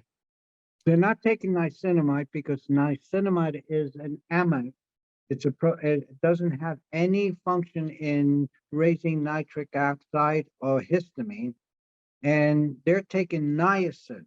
And niacin is a flushing mechanism, and when you have a flushing condition in your body, that means you're increasing your lactic acid inflammation levels. I'm only promoting B3 that is niacinamide, non-flush, non-niacin. So I got a feeling there's some niacin in that compound. And can you say the name of that gene again? Was it the Klotho gene? How do you spell it? Klotho, Klotho. Klotho gene is involved with the calcium imbalance in the cells, which causes kidney stones, kidney failure, can cause calcium damage in the arteries and all that. And Klotho gene is part of an anti-aging gene, and overexpressing it is the key to longevity. And that's where vitamin D and vitamin K and calcium comes from, and collagen. Those four things will help the Klotho gene express itself in the cells and protects us against, decline of cognitive decline or neurological diseases or cancer, etc. For cooking, if somebody doesn't want to use ghee, what would you saute foods in? Butter. I like Kerrygold.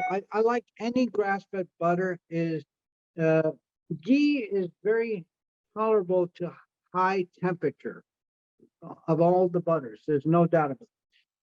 There is then I would use butter as my second choice, and definitely do not use canola oil, because canola oil will damage and cause cancer cells to grow. Or if you don't have cancer cells, you will have eventually in a few years. So do not use canola oil. What do you think about taking enzymes? Okay, there's two functions of enzymes. There's digestibility, helping to digest, and enzymes used for anti-inflammatory conditions. Pancreatic enzymes was used for treating cancer because of its anti-inflammatory function, and it was used not with foods, but separate from foods as an anti-inflammatory.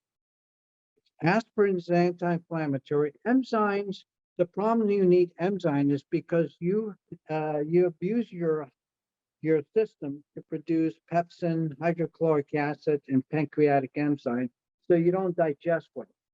That means the foods that you're eating is the problem, not so much that the enzymes are not working for you. So eliminate the foods that causes the enzymatic problems, then you won't have that problem anymore. So I'm not a big believer of enzymes. Salt, sodium chloride, was the basis for making all your enzymes, and especially hydrochloric acid. So by improving salt consumption in your body, that should reverse the problem. We have a question here. What about people who have mast cell and histamine issues? That's very common. Mast cells and histamine is produced by some inflammatory factors.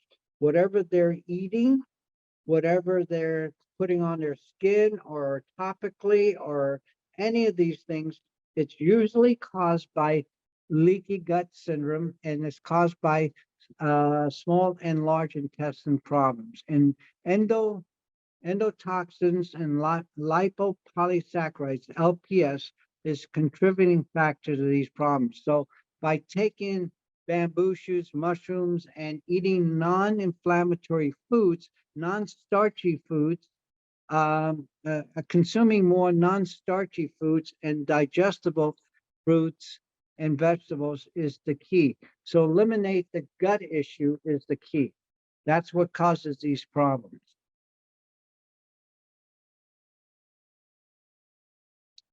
Do you have any comments on porphyrin? Which one? Porphyrin. Not really. I mean, again, it's not an essential compound that we need. I think I think a factor is looking at the all the flavonoids in our foods, such as in tea and chocolate and coffee and orange juice and grape juice. These are more important factors because they increase electron flow. What about using betaine or Zypan as you get older to help increase your hydrochloric acid? Sodium. Everything is made from sodium, salt. Increasing your salt levels and drinking salt water is going to show you that there's going to be reduction of these things available in the gut, in the stomach, and the pancreas. It's because we're devoid of these nutrients. Zypan, it's like the doctor coming over to you and giving you a medication for high blood pressure, but not truly dealing with the cause, only the symptoms. That's what they are. Good point. What about if somebody eats a high protein, such as beef, chicken, or fish? Should they eat it with other foods or carbs and fruits, or should they eat them separately? Okay. I'd be careful not to eat a lot of chicken. Chicken is very estrogenic and it's inflammatory food too. I would limit my amounts of chicken to once or twice a week, once or twice a month, I'm saying. I would, depends on your age, if you're still developing and growing and you need to eat more protein, I would cut back on the protein amounts that's necessary. Grass-fed beef occasionally. If you really want something, oxtail stew, lamb shank, any of those things. I like shellfish. I like prawns. I like scallops. I like mussels. I like clams. Those are good because you get a lot of copper and some selenium and zinc from them, and you need that. So I'm not a big proponent of having chicken or beef because the iron and estrogenic components of these things. And understand this, when you eat non-grass fed proteins like uh, you know, beef or chicken, you're going to get higher unsaturated, polyunsaturated oils. You're going to get a lower amount of vitamin E. The reason grass-fed beef is low in polyunsaturated oil, it's also high in vitamin E, which also suppresses some of the back factors that polyunsaturated oil does to the body.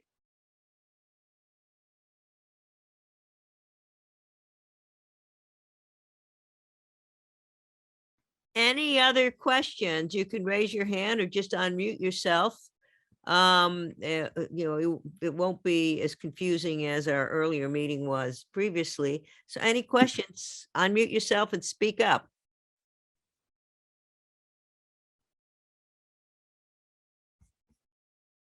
They are waiting for your book. When will you finish it? Oh, I don't know. I keep increasing the knowledge of myself every single day that it's hard to put in a book. If anybody there wants to be a co-writer, a ghost writer, then we can do the book. I'm not a writer. You got to understand. I'm more of a person that blends into the healing arts and actually practices and does what it does than writing. I'm not a writer. I've never been. NASA actually had a writer for me. NASA, one of my patients was the head of NASA, and he was writing a book for me, and he ended up traveling, and he never came back. He developed some kind of condition where he never recovered, and he died. And so he had the book written almost for me, but I could never get a hold of the family or anybody because he kept that very quiet. So he was the only writer I ever had that was going to do the whole book. Here's what I do. I saw this. The vitamin E I take is the D-alpha tocopherol, not tocotrienols. I like D-alpha tocopherols with the mixed tocopherols. That's the best one. It's just you know, and if you take it at night, you're protecting against oxidative damage, X-rays, estrogen, everything. It lowers, it's like almost like taking aspirin. Vitamin E is very similar to what aspirin does. What, in your opinion, is the number one cause of diabetes in today's world? Toxins or what? What's the main No, cause? I told you, the person that is polyunsaturated oil, seed oils, is the number one contributing factor. Number one is seed oils. And by removing polyunsaturated oils, increasing your mitochondrial production and increasing your fructose, sucrose, and glucose oxidation by feeding the body with more natural sugars like organic beet sugar, fruit juices, fruits, you're going to reverse diabetes. And this was done in the 1800s by two doctors. What about gout? What are the reasons people have gout? What foods should this person avoid? Well, gout again is because of their metabolism is way off. They're not eating right. They're drinking too much alcohol. Alcohol is a reductant. Okay, you have oxidation reduction states. Alcohol is in the reduction state that lowers the oxidation levels. Certain foods, like eating too much phosphorus foods, high phosphorus foods, low calcium, low vitamin D foods are a problem. And it's a high inflammatory where gout is the buildup of calcium on calcium on calcium. And that's part of the Klotho gene that you need to understand how it works, why it functions. And also eating too much purines from protein. If you excessively eat meat, yes, you can't do that. We're not a meat eater. We're actually come from the ocean, so we're a seafood eater. We originally came from a bone fin, and then we survived on land and became reptilian, and then life started in even more so. So there's a book that came out by a certain individual regarding how the human body is more of a tropical marine from the ocean, and that's what we should be eating more. Simple, digestible foods. We have some questions on sesame seeds. I would imagine that there's a problem they could get rancid. Also on tart cherry juice and MCT oils. Okay, tart cherry juice is okay for gout. It's an anti-inflammatory and also promotes melatonin if it's drank in the morning. I'm more of a orange juice drinker and grape juice drinker, okay? Because I want the fructose for energy, okay? And that's what I want. MCT oils, medium chain triglycerides, are sort of oils that are in the they're part of the coconut oil, and coconut oil has many benefits. I prefer the refined, not unrefined coconut oil. I prefer removing the protein out of the coconut oil because coconut oil can be a little bit allergen. By refining it, you remove the protein, so you only have the fats, which is a little bit better. MCT is okay for energy production. It bypasses the liver, so it gets into the cells and gets utilized immediately. So I'm not against it. I don't think we need to take too much of it and not overdo it either. And I think it's fine. It's sesame. Here's another thing about seeds, okay? Pumpkin seeds, all these seeds.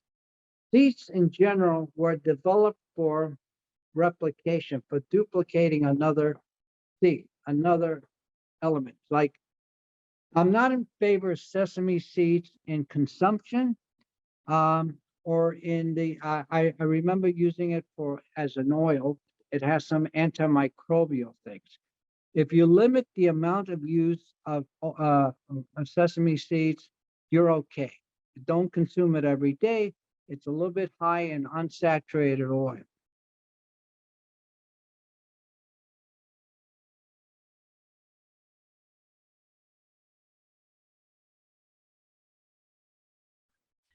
Okay.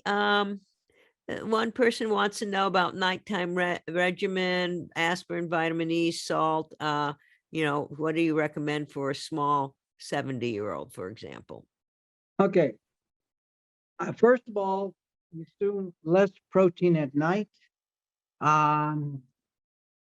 Good carbs are very important for promoting deeper sleep and lowering cortisol levels. No doubt about it.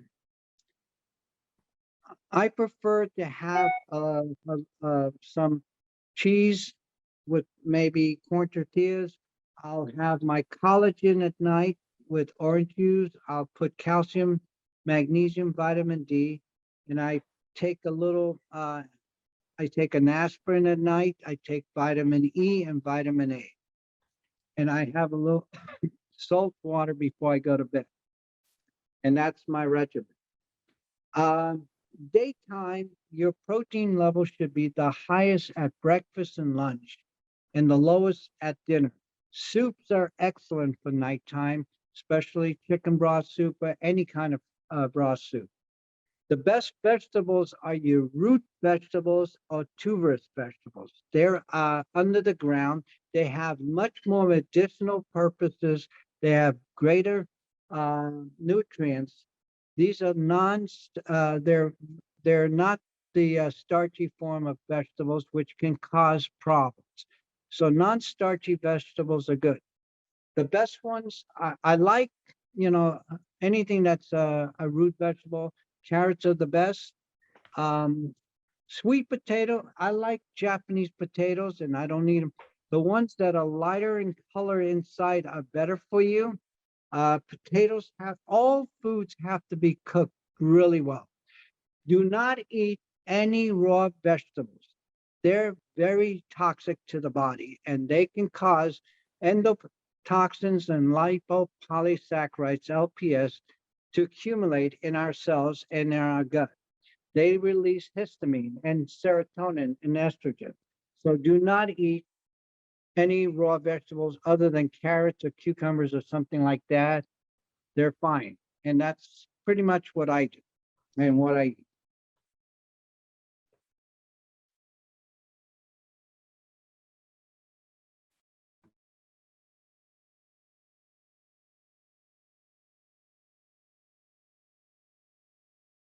Anybody have any other questions? You can unmute yourself, raise your hand, whatever. And oh, here's a question. What about lectin containing vegetables? How do we mitigate Again, lectin? the vegetables that I find and that you should do some research are your root vegetables and tubers. That was the most basic vegetables that are very good for you. I wouldn't worry about lectin and all that. That's not what I think about. I don't think about gluten. I think those are all non-factors in here. I'm looking at what vegetables are very easy to digest. That's the fountain of youth. That's the secret, digestibility. Cooking vegetables are crucial, okay? I'm in more favor of root or tuberous vegetables than I am on the surface. So if you're gonna have kale or broccoli, it has to be well cooked. If you're gonna have spinach, it has to be well cooked. That means boil your vegetables. Boil your mushrooms really well because you got to get rid of all the toxins out of there. And then you have the best thing. I'm not a fan of tomatoes a lot. I don't do well with tomatoes and things like that. So lectin is not it's not what I look for. I look at cooking vegetables to make them more digestible and less toxins and remove some of the toxins from them. I am more of understanding how nature and human bodies work than look at root vegetables and tuberous vegetables. Those are the best.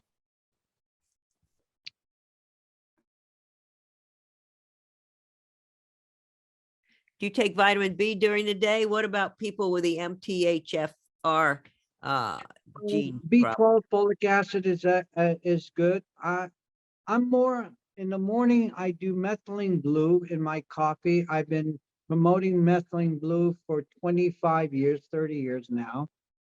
And I find it to be very important for the cytochrome oxidase enzyme, promotes cytochrome oxidase. I do not take too much of it. I take about under 1 milligrams. Too much can cause sensitivity to sunlight and can cause problems. I drink coffee in the morning with cream and sugar. I don't have black coffee. I make sure you put some half and half or milk and sugar. That is the key. And I have a little orange juice and I have a over easy egg and cottage cheese, and that's pretty much my diet. I take niacinamide every single morning after my meal. At night, I will do some thyroid at night, not late, because I think keeping your thyroid functioning is essential to longevity and health and keeping disease down.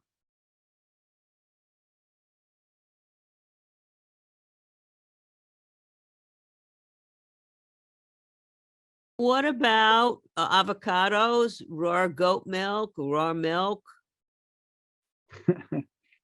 I'm not in favor of avocados because I read a paper that avocado consumption leads to cancer. Okay, this was published by a very rare publication that looks into all these things from all over the world.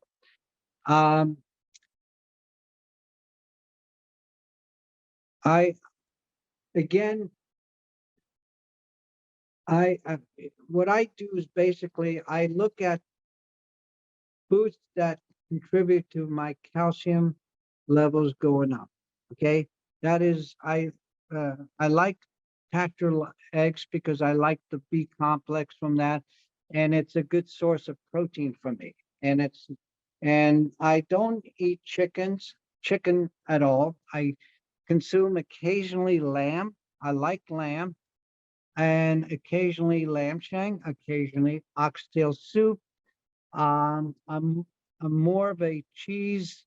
I like goat cheese, sheep, anything with animal rennet. It has to have animal rennet. When it says microbial vegetarian, do not do that because they can cause the microgenome of the body, of the gut, to be lactic acid development and cause histamine, nitric oxide, serotonin to go up.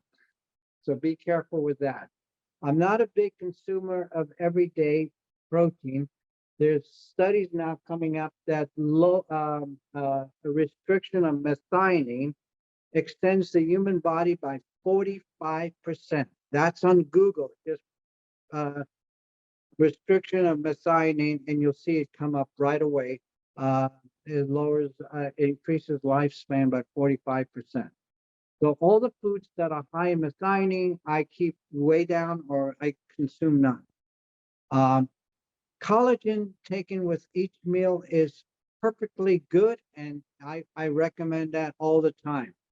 And so it promotes good protein, and it helps with cartilage, and it supports joints, bones, and ligaments, and tendons, and skin, and hair, and nails. No doubt about it. So it's very good for you to have. What about raw cheese? I love raw cheese as long as it's animal rennet, Manjenko, Parmesan, Pecorino, anything that is produced the old ways. Remember, the old ways was in Portugal, Spain, and Italy. Always use animal rennet to make cheeses. The vegetarian community has now forced the cheesemakers to come up with microbial rennets and vegetarian rennets. I have seen so many people who consume these cheeses have now major gut issues and major allergies. Is there a form of magnesium that you recommend or like?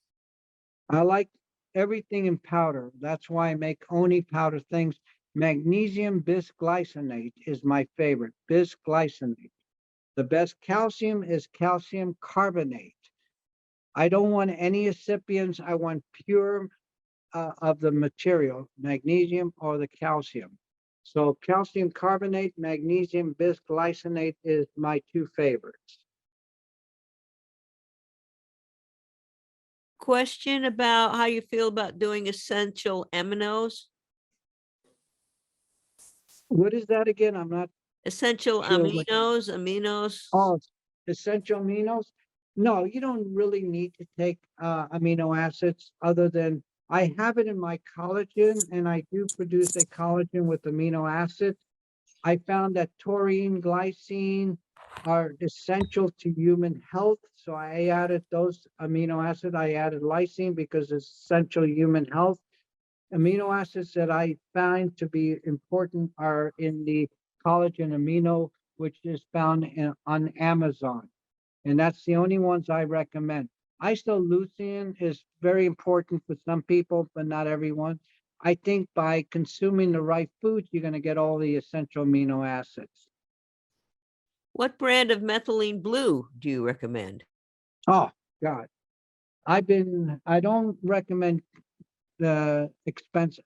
I buy fish methylene blue, okay? I get it from Cordon Bleu. Just Google it, $7.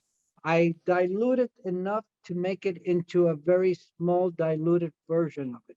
So I'll take 1 or 2 drops, put it in a 1 or 2 ounce of dropper bottle. I then fill it up with the water, which is usually distilled water or crystal geyser water or something that's natural. And I then take 1 or 2 drops of that. I try to keep it very diluted. You don't need much. It works even better with very diluted form. Well, if anyone, I don't know how long you want to go, but it looks like that's the questions for now. So it's up to you if Yeah. you want to solicit more questions or we come No, back. we can- And don't forget to tell them about your talks on the 5 o'clock on Sunday evening, May 8th, and a panel at 2 o'clock Saturday, Yeah. May 7th in room 3 of the San Mateo Convention Center. Yep. You get more burn there. More of it. Yeah.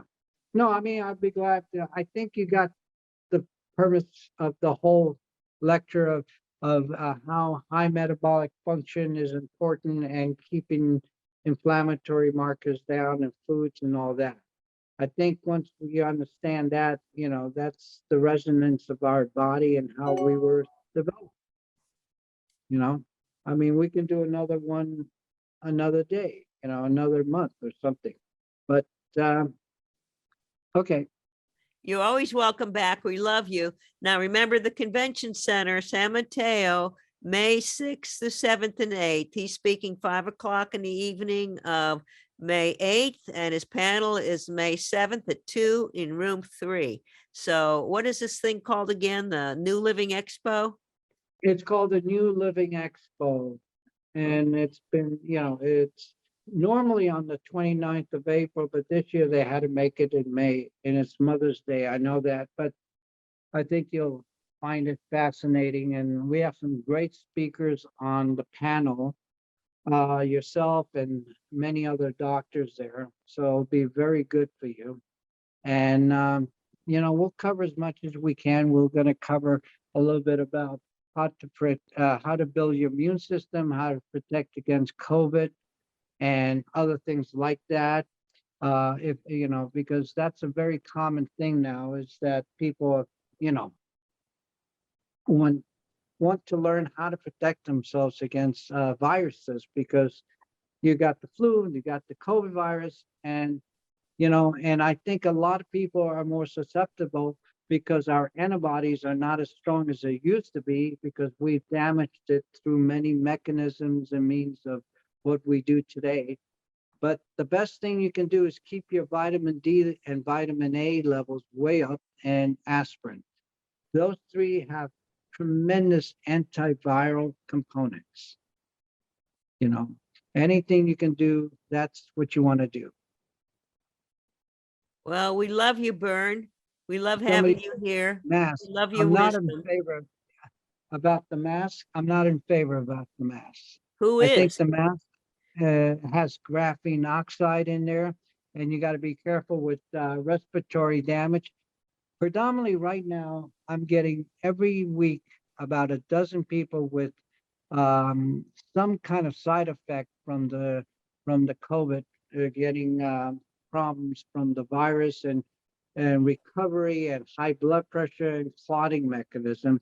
And so, you know, the thing that reverses high blood pressure, losartan, is the only medication I've seen out there that's very good for you to protect yourself against the clotting mechanism and high blood pressure. So that's a prescription. You can get that. Another one is a very interesting study on antihistamines and anti-serotonins to treat cancer as well, is coming out very strong now in published papers across the world. All right, so I guess we have enough. I appreciate that.